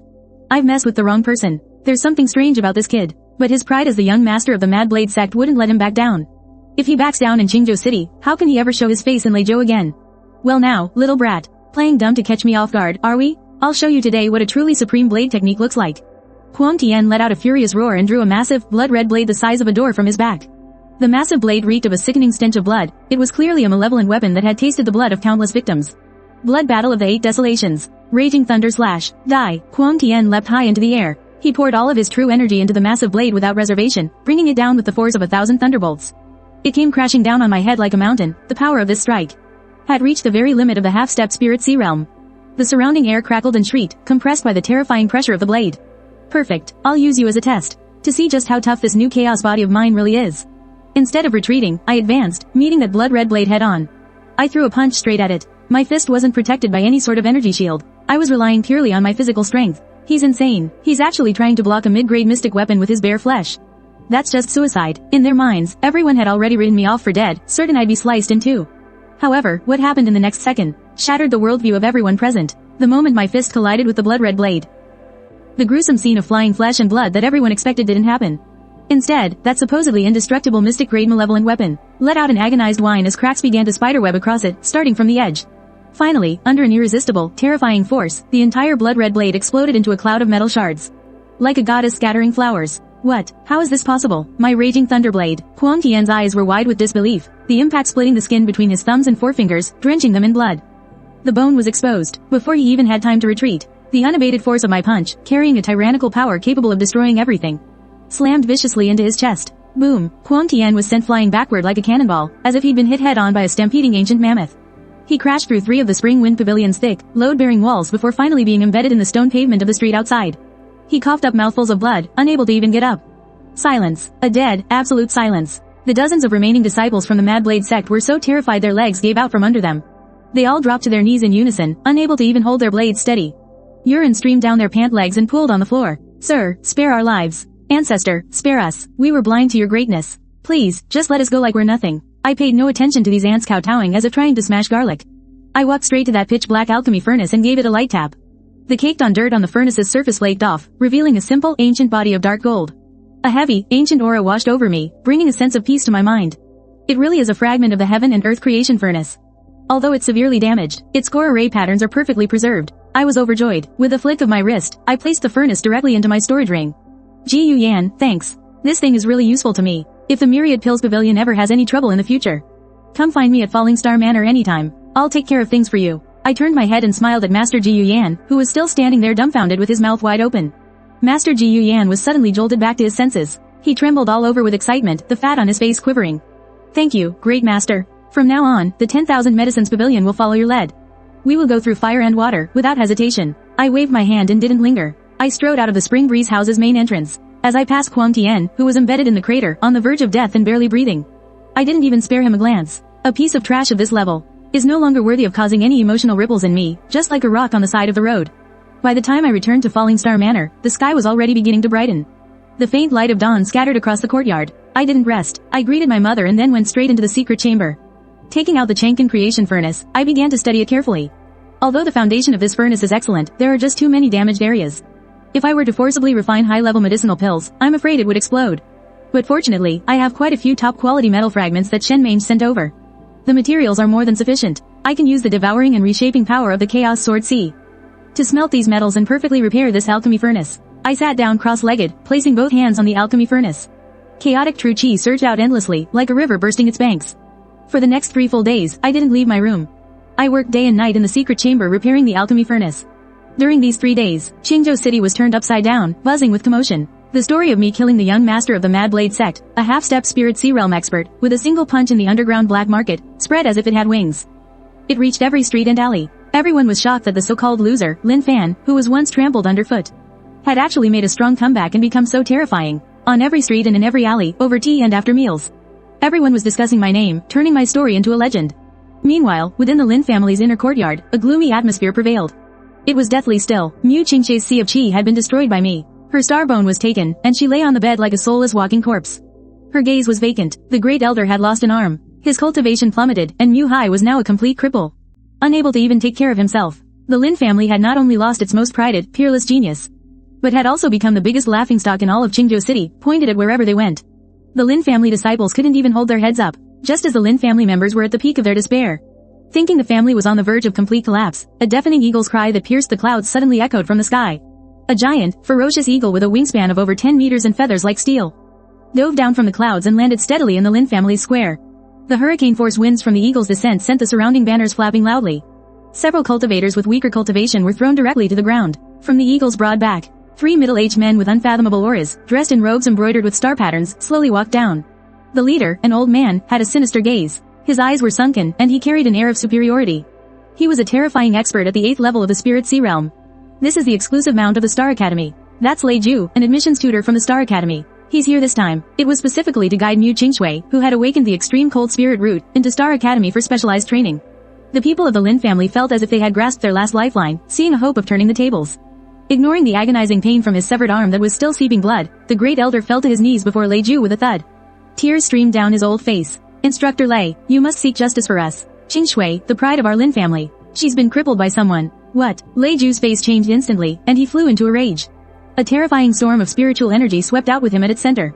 Who has the gall to harm the core disciple I've chosen? Are they tired of living? As if grasping his last lifeline, the great elder began to tell him what I did on the stage, exaggerating every detail. He recounted the events with tears and sobs, conveniently hiding the Lin family's inhumane persecution of my family. He painted me as an unforgivable demon who betrayed his masters and ancestors. Lin Fan, a bastard who was originally crippled, actually managed to reconstruct a terrifying physical body. And he even forcibly stripped away Qingshui's starbone. A flash of extreme greed and cruelty appeared in Lei Ju's eyes. If this kid possesses some immense ancient opportunity that allowed him to reconstruct his sea of qi. If I could get my hands on that opportunity, then my breakthrough to the Soul Palace realm would be within reach. Lei Ju sneered. He immediately ordered his subordinate, lead the way. This old man will go and see for himself just how capable this piece of trash named Lin Fan is. Daring to ruin the plans of my Star Academy, daring to harm the person I've chosen. I'll make him suffer a fate worse than death. And I'll make his entire family die with him. At that moment, in a secret chamber in Fallen Star Manor, I was covered in sweat as I looked at the completely renewed Chang'an creation furnace, which was emitting a mysterious dark golden halo. A satisfied smile appeared at the corners of my mouth. After 3 days and 3 nights of non-stop refining, I finally repaired this pill furnace to the level of a low-grade earth rank item. The ancient array patterns on the furnace's body were rejuvenated, circulating with a faint glow. Although it was still far from the furnace's peak condition, for me, who is currently at the peak of the Qi condensation realm, it was definitely more than enough. Excellent. With this handy furnace, I can start refining the peak 3rd grade foundation establishment pill. As long as I take the foundation establishment pill and break through to the Spirit Sea realm, I'll be able to fly through the air and leave Qingzhou to search for more clues about my father's whereabouts. Just as I was preparing to take out the premium spirit herbs I collected before in the God Burial Abyss. To start refining the pill, a deafening, thunder-like shout suddenly erupted in the sky above the manor. Lin Fan, you little animal, get out here and die. This voice was mixed with an incomparably powerful true qi, shaking all the tiles in the wind-listening courtyard, and causing the water in the pond to splash several meters high. My eyes instantly turned cold, the smile on my face replaced by a ruthless look. I put away the furnace and kicked open the door of the secret chamber. I strode out and saw, in the sky above the wind-listening courtyard, 3 people wearing star robes stood proudly, looking down from above. The one in the lead was that incomparably arrogant instructor Lei Ju with the sinister gaze. And in the courtyard right below them, Mother Qin Yu and Xiao Xiao were so affected by the terrifying pressure that their faces were pale and they had difficulty breathing. They couldn't even stand steadily. The great elder of the Lin family and a group of guards, who were throwing their weight around, were below Lei Ju's wild eagle, using his power to look imposing. Their faces were filled with the gloating pleasure of having their revenge. So you're that Lin Fan who doesn't know his own limits?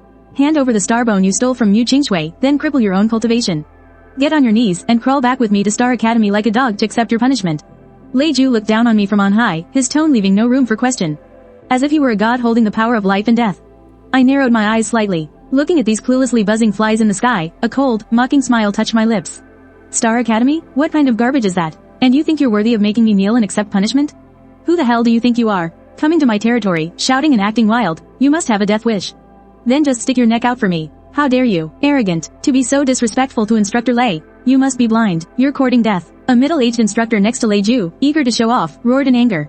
He struck down at me with a palm from midair. The strike transformed into a cyan spiritual energy handprint the size of a millstone.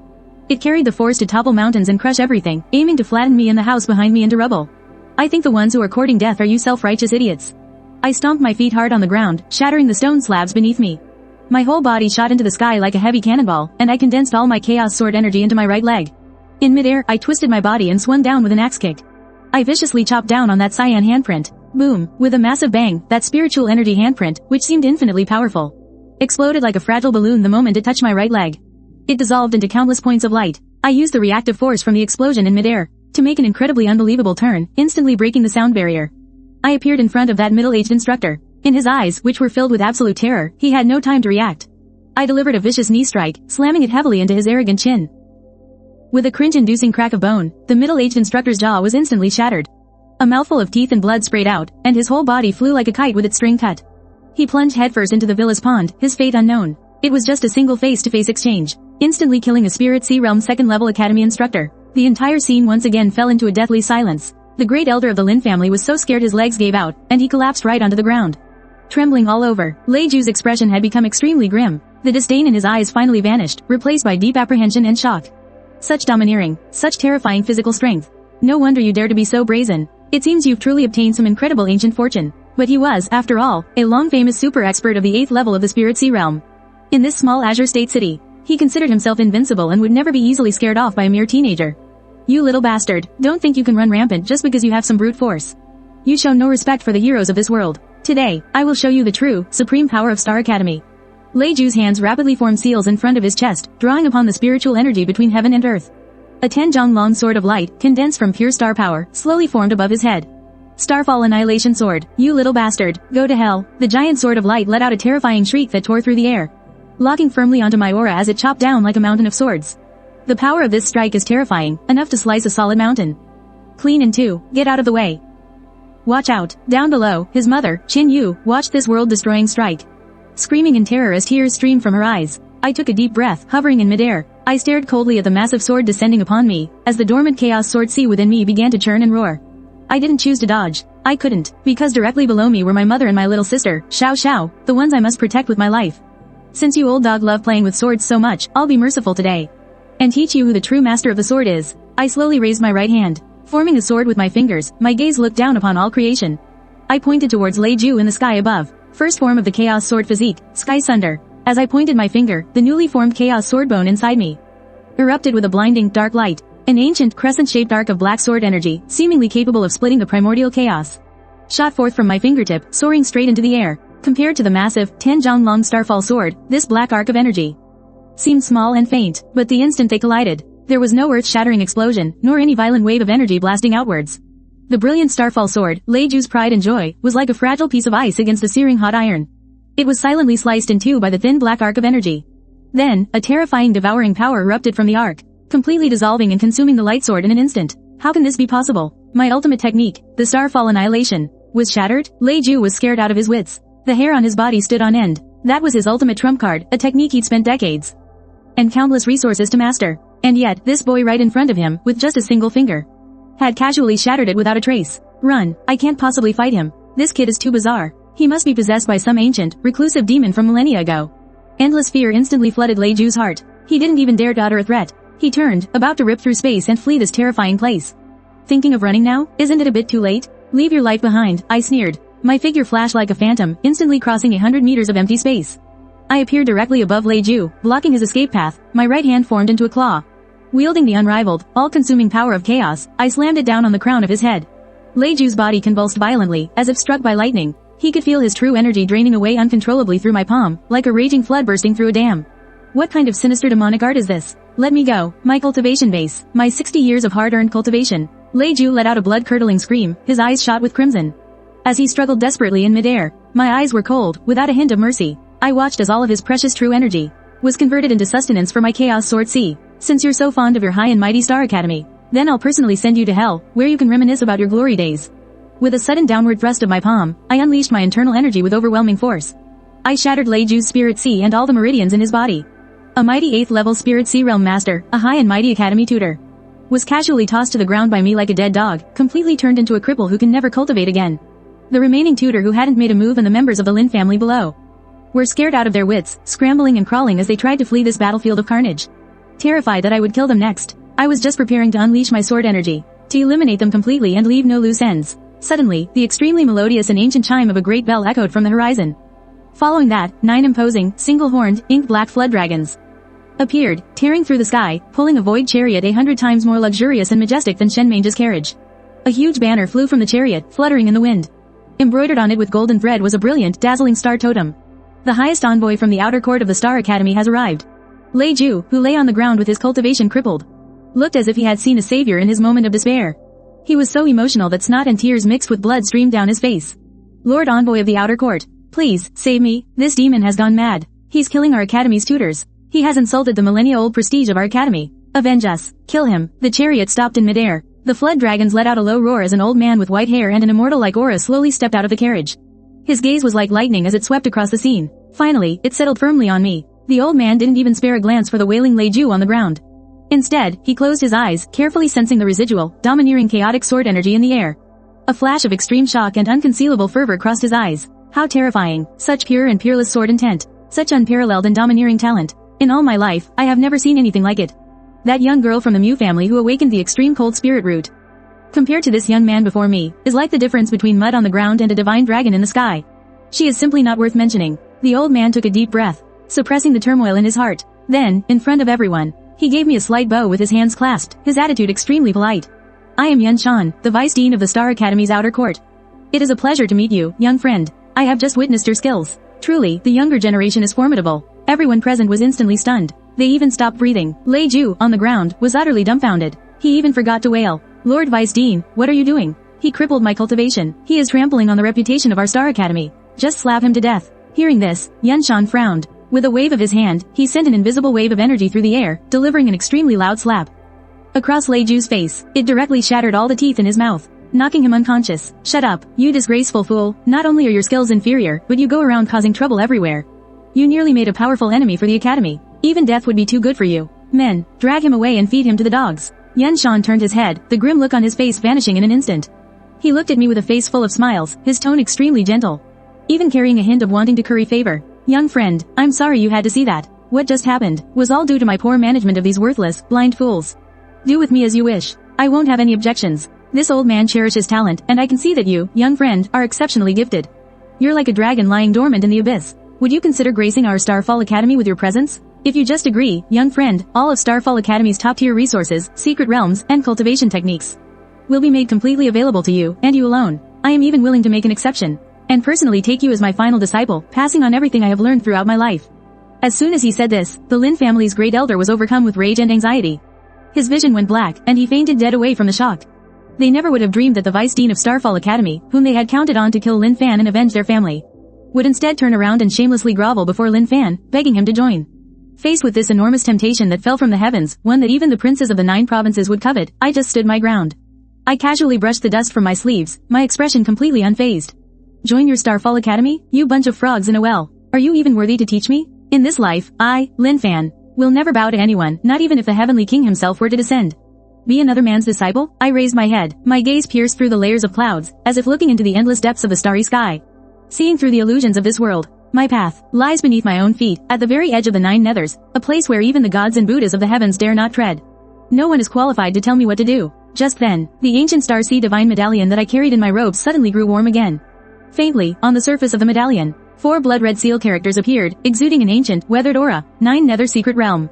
A wild, untamed smile played on my lips. I clenched my fists. Father, wait for me. I've found the clue you left behind. I don't care if ancient demon gods or celestial immortals from the 9 heavens are hidden ahead in the 9 nether secret realm. I, Lin Fan, will shatter the myriad realms and starry rivers to carve a path inside, and bring you home safe and sound. Just as I turned and retracted my aura, ready to take my mother and Xiao Xiao inside for breakfast, the breathtakingly beautiful and aloof figure of Shen Mange suddenly appeared on the high courtyard wall, like a descended immortal. Her purple dress billowed in the wind. Her clear, beautiful eyes were fixed on me, shining with a light brighter than ever before, and an incredibly firm resolve. Lin Fan, since you refused Starfall Academy and intend to go to that dangerous 9 nether secret realm, why don't you take me with you? I happen to be going there as well. I need to find something extremely important there. I whipped my head around to look at her, a strong sense of curiosity and wariness rising within me. This saintess of the Star Moon Divine Palace, always so high and mighty, so dismissive of men. What kind of unspeakable secret was she hiding, to actually take the initiative to ask? To travel with a dangerous madman like me? This was clearly far beyond the petty squabbles of Qingzhou City. I narrowed my eyes slightly, watching Shen Mange as she stood on the high wall, her skirt dancing in the wind. This woman was no simple character. As the lofty saintess of the Star Moon Divine Palace, she possessed cultivation resources and a supreme status beyond the reach of ordinary people. Yet now, she was willing to lower herself to follow a fugitive like me, who had just made an enemy of Starfall Academy, and venture into the 9 nether secret realm, a place from which few return. I tapped the ground with the tip of my toe, and my entire body floated up like a weightless feather, landing steadily beside her. Do you have any idea what kind of place the 9 nether secret realm is? Countless ancient beasts and fallen mighty cultivators of old are buried there. Even the very laws of heaven and earth are fragmented and twisted in that place. If you follow me, aren't you afraid I'll use you as a human shield when we're in danger? I said playfully. My eyes roamed shamelessly over her exquisite figure, trying to see the real fear deep inside her. But Shen Mange just gazed back at me with extreme calm, not a single ripple disturbing her autumn water-like eyes. Lin Fan, you don't need to test me with such words. The saintess of the Star Moon Divine Palace is no delicate flower from a greenhouse, ready to shatter at the slightest touch. To be honest, not only did I once have the cold poison of the Blood Lotus Demon Toad in my body, but deep within my soul, there's also an ancient, deadly curse I was born with. If I don't go to the 9 Nether Secret Realm to find the legendary Star Moon Divine Soul, I won't live past the age of 20. Shen Mange's tone was light, as if she were talking about something that had nothing to do with her. But I could see a trace of fierce defiance against her fate deep within her eyes. A deadly curse? My expression shifted slightly. I activated the Divine Emperor's Dharma Eye and stared intently at the center of her brow. Sure enough, in the deepest part of her spiritual sea, a very faint black chain was coiled. This chain was slowly devouring her life force essence. No wonder her cultivation is so fast, yet she always has a sickly pallor. She's been trading her life force for power. Alright, I'll help you. However, you must follow my commands for everything on the road. If we encounter a danger that even I can't handle, I will take the clues about my father and leave immediately. I will absolutely not risk my own life to save you. I withdrew my gaze, setting the rules with extreme, cold indifference. Not only did Shen Mange not get angry, but a devastatingly beautiful smile bloomed on her exquisite face. It's a deal. Here's to a successful partnership. After reaching an agreement, I wasted no more time. I turned back to the secret chamber and activated the newly repaired Chankin creation furnace. The 9 Nether Secret Realm is incredibly dangerous. I must break through to the Spirit Sea Realm as quickly as possible. Only by forming a true Spirit Sea can I fly, and use more of the ancient killing formations from the Divine Emperor's memory. I sat down cross-legged. From my storage ring, I took out the countless high-grade spirit herbs I collected from the God-burying abyss, along with the companion grass of the supremely yin and cold-blood nether ghost flower. Chaotic Sword Sea, ignite. My hands formed a profound and complex alchemy seal. The terrifying chaotic true chi in my body instantly transformed into a raging, otherworldly flame that completely engulfed the furnace. Stock after priceless stock of spirit herbs were tossed into the furnace without hesitation, refined by the chaotic flame. They melted into the purest medicinal essence. Time flew by during the extremely tedious alchemy process. 3 days later, late one night, a fierce gale suddenly whipped up over the entire Falling Star Manor. The starry night sky was instantly blotted out by thick, dark clouds. Faintly, purple lightning could be seen churning and roaring wildly within them. Inside the secret chamber, the Chankin creation furnace emitted a deafening hum. The lid was blasted off by a terrifying medicinal force, and 3 perfectly round, dazzling golden divine pills shot toward the sky. They were trying to smash through the roof of the chamber to escape. Thinking of running? Get back here, I snorted. With a wave of my hand, my chaotic true chi formed a large, invisible net. It instantly snared the 3 top-grade Foundation Establishment pills, which had developed a basic consciousness, and yanked them back into my palm. Looking at the 3 supreme divine pills in my palm, which radiated a rich medicinal aroma, a brilliant light glinted in my eyes. Without any hesitation, I tossed the one with the most potent medicinal power into my mouth and swallowed. The instant the pill entered my stomach, it felt like a small sun had exploded inside me. A terrifying torrent of spiritual energy raged through my meridians like a wild, untamed horse. Break. I gritted my teeth. I guided this cataclysmic force and slammed it against the indestructible barrier between the Chi Condensation Realm and the Spirit Sea Realm. Rumble. A terrifying sound, like mountains collapsing and a tsunami roaring, erupted from within my body. My once vast chaotic sword sea began to expand wildly, 10-fold, 100-fold, 1,000-fold. My Chi sea shattered and reformed completely, transforming into a vast and boundless Spirit Sea. And at the center of this Spirit Sea, that crystal-clear Chaos Sword Bone erupted with a terrifying, sky-piercing sword intent. I slowly opened my eyes, and 2 beams of tangible black sword light shot out from them. They pierced 2 bottomless holes straight through the walls of the secret chamber. Spirit Sea Realm, first level. My cultivation soared triumphantly, only stopping when it reached the peak of the 3rd level of the Spirit Sea Realm. I stood up and casually clenched my fist. The very air in my palm was crushed, creating ripples of sonic booms visible to the naked eye. This feeling of wielding absolute power finally allowed me to reclaim a sliver of the majesty I had in my past life as the Divine Emperor of the Myriad Realms. Pushing open the door of the secret chamber, the sky was already growing light. In the courtyard of Tingfeng Pavilion, my mother, Qin Yu, and my little sister, Xiao Xiao, had already been waiting for a long time. Standing beside them was Shen Mange, with an extremely complex and shocked expression, and Master Ji Yuyan, whose face was full of adulation. They had all sensed the earth-shattering aura of the breakthrough last night. Fanner, you're out of seclusion. You're leaving, aren't you? Jin Yu stepped forward. Gently, she adjusted my collar. Although she tried her best to hide it, I could still see the deep reluctance and worry in her eyes. Mother, I have been an unfilial son. We only just reunited, and now I must travel far. But I must go save father. I took my mother's calloused hand in mine. An indescribable sorrow welled up in my heart. In my past life, I failed to protect them. In this life, I will absolutely not allow anyone to harm my family again. Brother, don't you worry about a thing while you go save daddy. Xiao Xiao will listen to mother obediently. Xiao Xiao will train as hard as she can. Then, when you come back, Xiao Xiao will be able to protect you too. My sister, Lin Xiao Xiao, waved her small, delicate fists. Her eyes were red, but she bravely held back her tears. Alright, I'll be waiting for the day our Xiao Xiao becomes a peerless master. I ruffled Xiao Xiao's hair and turned to look at Master Ji Yuyan, who stood to the side with a look of reverence on his face. Ji Yuyan, while I'm away, I am entrusting my mother's and Xiao Xiao's safety to you. This Supreme Grey Foundation Establishment pill is your reward. Not only will it completely heal the hidden injuries you've sustained from alchemy, but it will also allow you to break through to the peak of the Spirit Sea Realm. The flick of my finger, a shimmering golden divine pill landed steadily in Master Ji Yuyan's hand. Master Ji Yuyan looked at the divine pill in his hand, his whole body trembling violently with excitement. With a thud, he dropped to both knees and kowtowed 3 times forcefully. Great one, rest assured. As long as I, Ji Yuyan, still have breath in my body, no one will harm a single hair on the old madam or the young Mrs. Heads, unless they step over this old man's corpse. With the protection of an expert like Ji Yuyan, who was on the verge of breaking through to the peak of the Spirit Sea Realm, plus the advanced formations of Fallen Star Manor itself, I was completely at ease about their safety. After taking care of everything, I turned to look at Shen Mange, who was already prepared. Let's go, to the 9 Nether Secret Realm. Let's shatter these false heavens. Shen Mange nodded slightly, with a wave of her fair hand. A spirit boat radiating a cool starlight expanded in the wind, transforming into a massive 100-meter-long vessel that hovered in midair. This is the cloud-piercing spirit boat from the Star Moon Divine Palace. It's incredibly fast and can travel 10,000 li in a single day. Since I couldn't bear to leave my mother and Xiao Xiao in a place where they might face retaliation from the Star Academy at any moment, I ultimately decided to bring them along. Besides, this spirit boat was enormous, its interior like a mobile, luxurious palace. And with the defensive formation I personally placed, they would be safe even if we encountered a peerless expert. Our family leapt onto the spirit boat under the reluctant gaze of Master Ji Yuyan. The spirit boat transformed into a streak of light, soaring into the clouds and vanishing beyond the horizon of Qingzhou City. Life on the spirit boat was unexpectedly peaceful and leisurely, aside from my mandatory daily meditation and cultivation. Shen Mange and I would occasionally brew tea on the deck and discuss the Tao, while my mother, Qin Yu, would be at the side, sewing new clothes for Xiao Xiao. I was surprised to discover that this saintess, who seemed so cold and detached from the mortal world, was actually very rich on the inside. She would even sometimes cover her mouth to hide a giggle at the crude, street-level jokes I told. Lin Fan, you're a really strange person. Sometimes, you're as ruthless as an ancient demon lord who's lived for tens of thousands of years. You're decisive and show no mercy when you strike. But other times, you act just like a common street thug.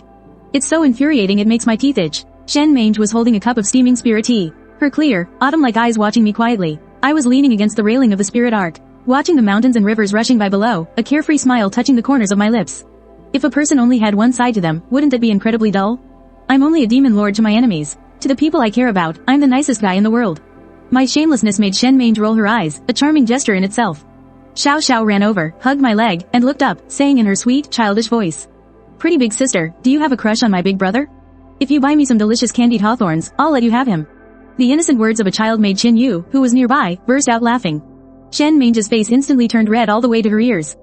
She quickly took a handful of precious spirit fruits from her storage ring, stuffed them into Xiao Xiao's arms, and fled in embarrassment. Seeing her shyly retreating figure, I couldn't help but roar with laughter. In this lighthearted and pleasant atmosphere, the spirit ark flew continuously for half a month.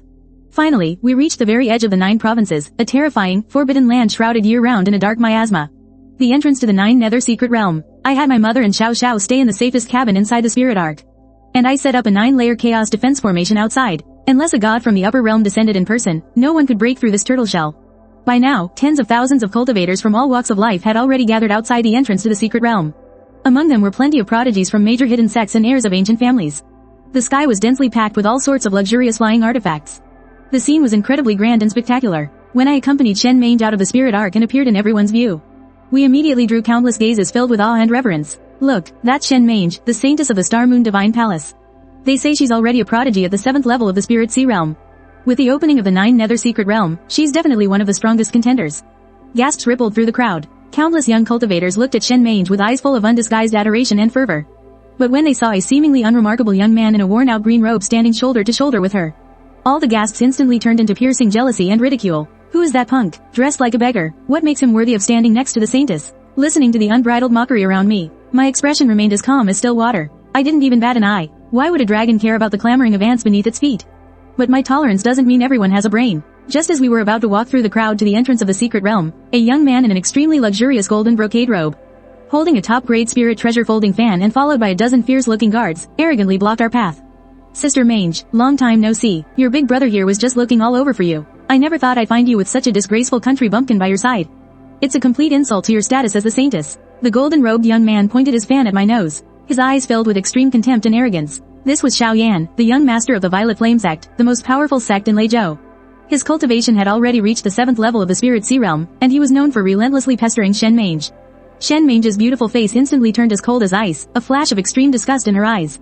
Xiao Yan, show some respect. Lin Fan is my honored guest. And don't call me, sister. We're not close. Xiao Yan was publicly humiliated. His face paled, then flushed with anger. He didn't dare take his anger out on Shen Mange, so he directed all his resentment and killing intent toward me. He stared daggers at me, as if looking at a dead man. Kid, I don't care what flowery words you used to trick Mange. Now get the hell out of my sight, immediately. Otherwise, I'll break both your legs and gouge out your eyes. You'll crawl back to your mother's womb like a dog. The surrounding crowd immediately erupted in gloating laughter. Everyone assumed that a country bumpkin like me, with only the aura of a third-level spirit sea realm cultivator, was in for more trouble than I could handle. I slowly lifted my head and looked at Xiao Yan as if he were a complete idiot. You just said you were going to break my legs and gouge out my eyes, is that right? Xiao Yan threw his head back and laughed with extreme arrogance. What is it? Are you scared? Get on your knees right now and lick my shoe soles clean. Perhaps I'll consider leaving you with an intact corpse. As soon as his words fell, I moved. I didn't even use a single shred of chaos chi, relying completely on this terrifying physical body, which had been tempered by countless top-grade spirit ores in the heaven and earth creation furnace. In an instant where no one could even see an afterimage, I vanished from where I stood. The next second, I appeared abruptly in front of Xiao Yan. A hand, not particularly large, had already clamped onto his neck like an iron pincer, lifting his entire body into the air. How is this possible? The arrogance on Xiao Yan's face froze in an instant. It was replaced by extreme terror and a sense of suffocation. His protective true chi of the 8th level of the spirit sea realm was as fragile as a soap bubble before my palm, disintegrating in an instant. Your mouth is too foul. It needs to be torn off. My tone was flat, without a ripple of emotion. My left hand shot out, grabbed his jaw, and with a forceful pull, accompanied by a blood-curdling sound of tearing flesh, the lower half of Xiao Yan's handsome face was brutally ripped off by me. Blood gushed out wildly. Xiao Yan let out an extremely shrill, muffled scream. He convulsed violently in midair like a dehydrating, dying fish. Insolence. Let the young sect master go. The dozen or so guards from the Purple Flame sect awoke as if from a dream. Humiliated and enraged, they drew their weapons and charged at me frantically. Get lost. I didn't even turn my head. My right leg, like a furious dragon bursting from the sea, swept out an incredibly terrifying, crescent-shaped wave of energy in the air. Over 10 dull, explosive sounds rang out almost simultaneously. Those dozen or so guards, all at the mid-stage of the spirit sea realm, were all obliterated into a rain of minced flesh by a single, extremely ferocious whip kick from me. Not even a single complete corpse was left behind. A bloody rain showered down from the sky, dyeing the entire entrance to the secret realm a jarring crimson. The entire area fell deathly silent. A deathly silence. Everyone's breathing stopped. Their eyeballs, wide with terror, looked as if they were about to pop out of their sockets.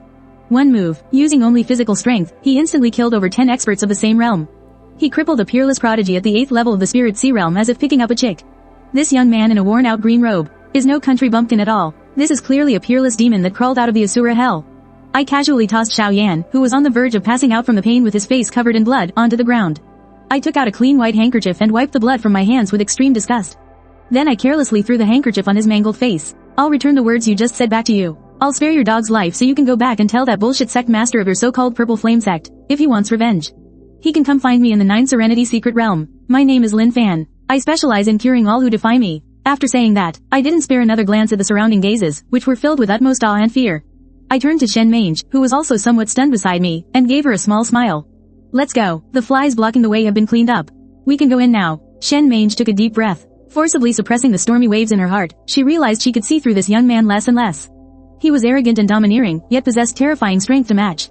We stepped shoulder to shoulder into the secret realm's transportation array, which emitted a dark glow. After a dizzying sensation of space tearing apart, we officially stepped into the legendary 9 Serenity Secret Realm. The moment we landed, an extremely ancient, weathered, and primordial aura, mixed with the thick stench of blood, rushed towards us. The sky here was a strange, dark red. There was no sun, no stars. The land was covered in bottomless ravines and the skeletons of strange beasts as massive as mountains. The air was filled with a poisonous miasma capable of corroding a cultivator's protective chi.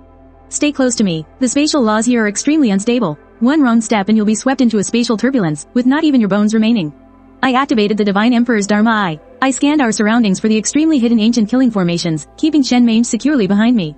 As Shen Mange looked at my broad back, a sense of security she had never felt before suddenly washed over her. Ever since she became the saintess, she had always been the one protecting others. Never before had a man so commandingly shielded her. We journeyed cautiously through the desolate secret realm for 3 days and 3 nights. During that time, we encountered several waves of incredibly ferocious ancient beasts, but they were all reduced to nourishment for my sword sea by my terrifying chaos sword chi. Just as we were about to reach the 9 nether core region marked on the map, Shen Mange's body suddenly began to tremble violently. Her face instantly turned as pale as paper, and large beads of sweat rolled down her forehead. What's wrong? I stopped in my tracks. I caught her faltering body. The curse. The absolute curse. It's flaring up. I can feel it. The Star Moon Divine Soul is in that black mountain ahead, but my soul is being torn apart. Shen Mange clutched her brow in pain. The black willow shackle hidden deep within her soul was now visible on her forehead. It was frantically draining her life force. My expression darkened. Without hesitation, I bit the tip of my finger and placed a drop of my essence blood, imbued with the purest chaos sword intent, on her brow. It temporarily suppressed the rampage of the Black Willow shackle. Hold on, I'll get you in there. It doesn't matter what kind of demons or monsters lie ahead. Today, if a god blocks my path, I'll slay a god.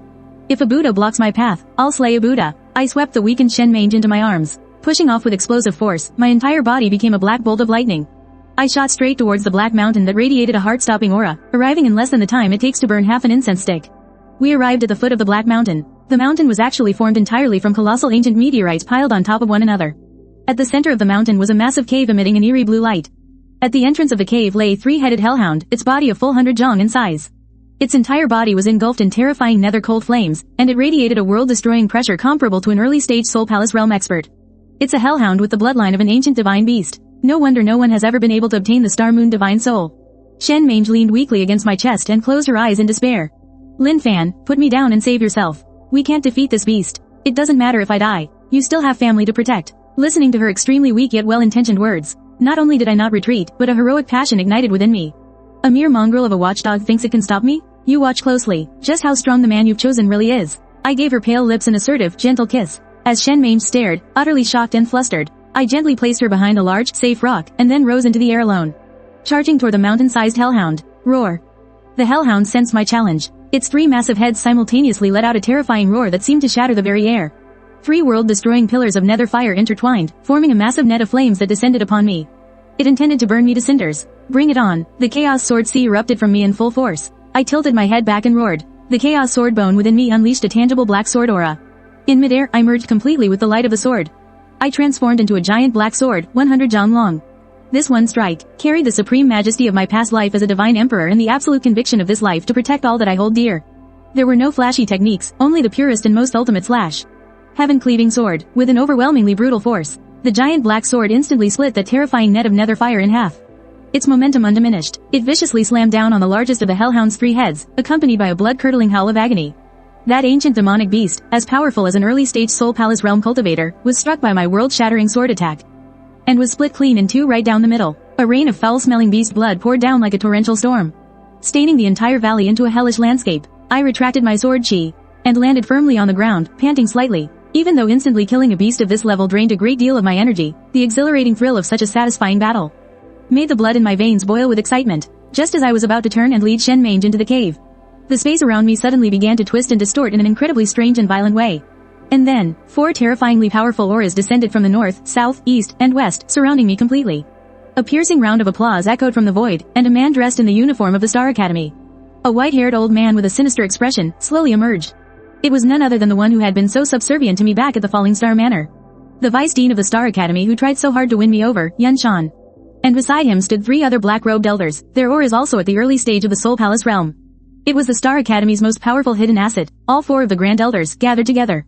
Truly a magnificent, world-shocking sword strike, young friend Lin Fan. I knew I wasn't mistaken about you. You must be hiding the legacy of an ancient, world-shaking divine emperor. Yun Shan had torn away his mask of hypocrisy, and his eyes glinted with an insane, greedy killing intent. I narrowed my eyes, circulating the primordial chaos chi within my body to its absolute limit. It seems your patience back at the Falling Star Manor was just a pretense, so you could wait until we were in this secret realm, free from the constraints of the laws of heaven and earth, to kill me and take what's mine. Yun Shan threw his head back and laughed with immense pride. It is not the man who is guilty, but the treasure he possesses. You're just a brat with no background. What right do you have to possess such a heaven-defying treasure? Once I drain your essence blood and strip you of your sword bone today, I will be able to break my shackles and ascend to the upper realm. Lin Fan, you cannot escape, even if you sprouted wings. Now, lie down and die. Hearing his utterly shameless ravings, I felt not a single shred of fear. Instead, I couldn't help but throw my head back and laugh, my voice filled with boundless arrogance and contempt. You think you can steal from this emperor? You four old relics with one foot already in the grave? Today, I will ensure that the lineage of your Star Academy is severed for good. Kill, I roared. I took the initiative and attacked, unleashing the full, berserk power of the Sea of Chaos swords. It transformed into countless, razor-sharp black blades of chi, sweeping towards Yun Shan and the others like a hurricane. A cataclysmic and brutal battle erupted in an instant. After all, these four were old monsters, famous for ages. Their coordination was flawless. A combined attack from four Soul Palace realm experts was powerful enough to shatter the heavens and the earth. But I possessed the combat awareness of a god emperor and a primordial chaos body as tough as that of an ancient beast. Even under their combined assault, I didn't give an inch of ground, instead growing stronger the longer I fought. Every punch I threw could shatter the void, and every blade of my chi could tear the sky asunder. In the heat of our brutal close-quarters combat, I took the full force of Yunshan's vicious star-shattering heart palm. And though it cost me a mouthful of blood, I smashed my fist straight through the heart of one of the black-robed elders. 1 down, 3 to go. I'll kill every last one of you. I fell into a battle frenzy, like a tireless, peerless god of war. An hour later, the entire valley had collapsed from the force of our battle. The 2 remaining black-robed elders had been torn to shreds by my own brutal hands, leaving only Yunshan, disheveled and blood-soaked, collapsed amongst the ruins. His eyes were filled with utter despair and terror. What kind of monster are you? Your cultivation is clearly only at the Spirit Sea Realm. How can you slaughter Soul Palace experts as if they were chickens? Yunshan roared in despair, his will to even try and escape completely shattered by me. A rat like you, hiding in the sewers, could never understand. I walked and stood before him, lifted my foot and stomped hard on his dantian, instantly shattering the 100 years of cultivation he had painstakingly built.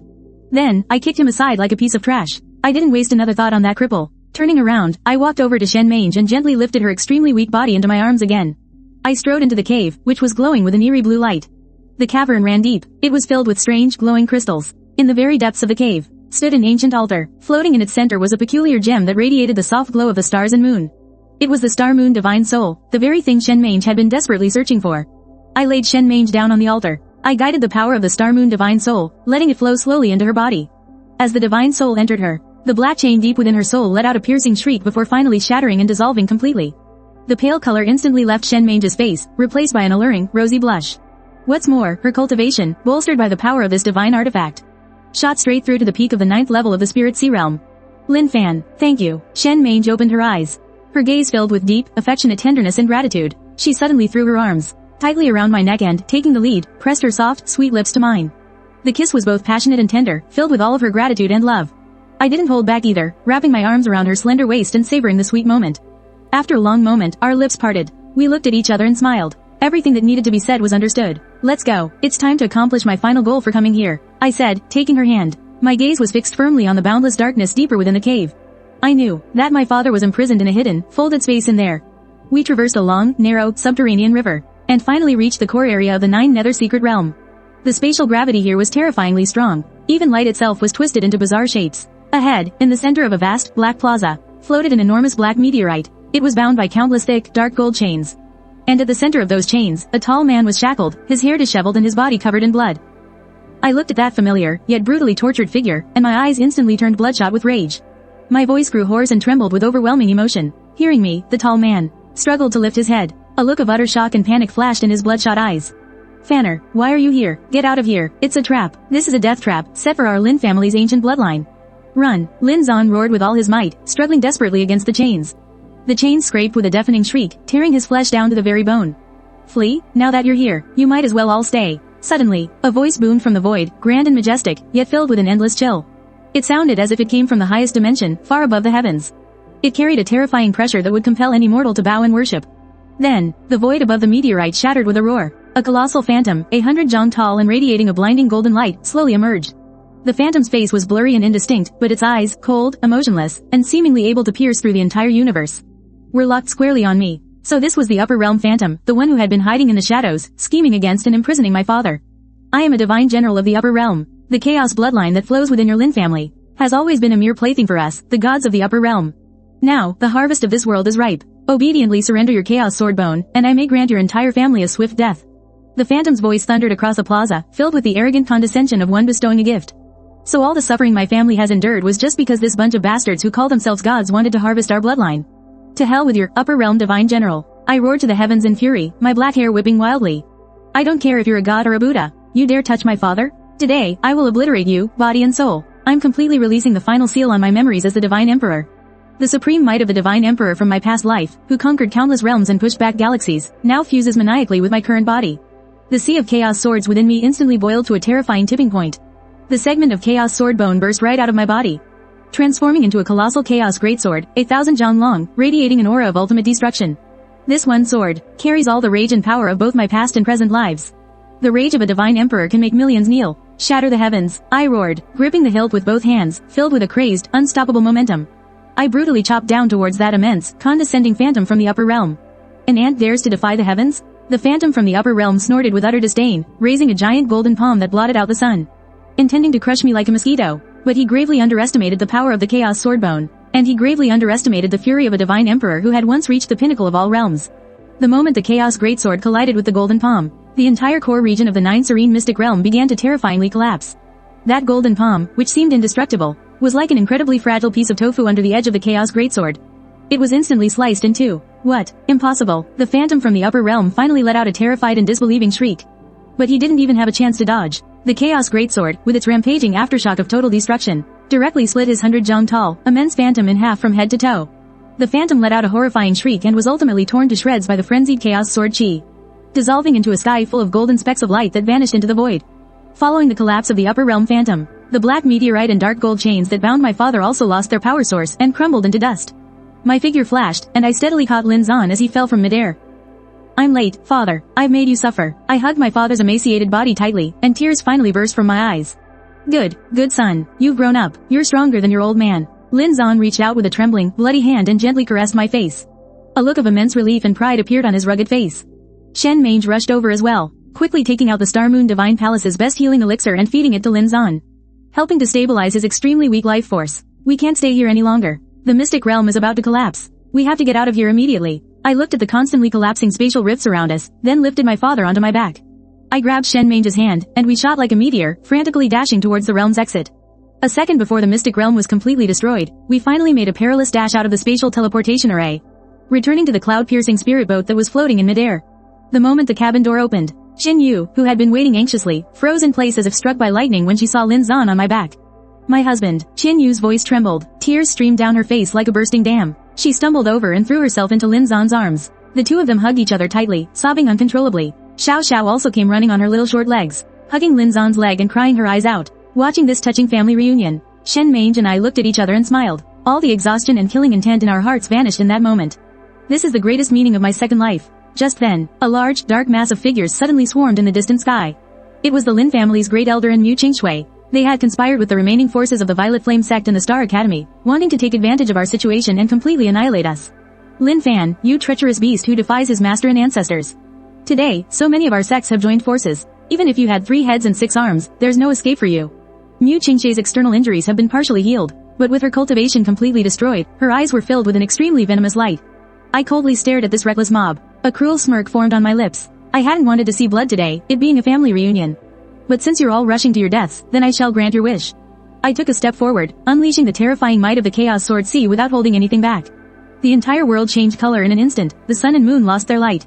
I unleashed only a single sword strike. It was an invincible beam of sword light, stretching 10,000 zhang across the heavens. As the sword light flashed by, the great elder Mu Qingshui and the clamoring allied forces didn't even have time to let out a single scream before they were all reduced to ashes by the sword light. They were completely erased from this world. All grudges were settled with that single strike. 1 month later, outside Qingzhou City, I had expanded the original Falling Star Manor into a massive sect spanning 100 miles. It was named the Chaos Pavilion, and I became the Pavilion Master of the Chaos Pavilion. My power shook the 9 provinces, and no one dared to provoke me again. In the courtyard, Lin Zan had changed into an immaculately clean and tidy robe, his face rosy and glowing with vitality. He was sitting at the stone table, chuckling as he drank his tea. Mother, Qin Yu, was nestled beside him. Her eyes were crinkled with a smile of pure happiness and contentment. Brother, quickly, look. Am I doing this 9 Heavens Divine Maiden sword move well? Look, Lin Xiao Xiao, dressed in an exquisite little martial arts outfit, was very seriously brandishing a small wooden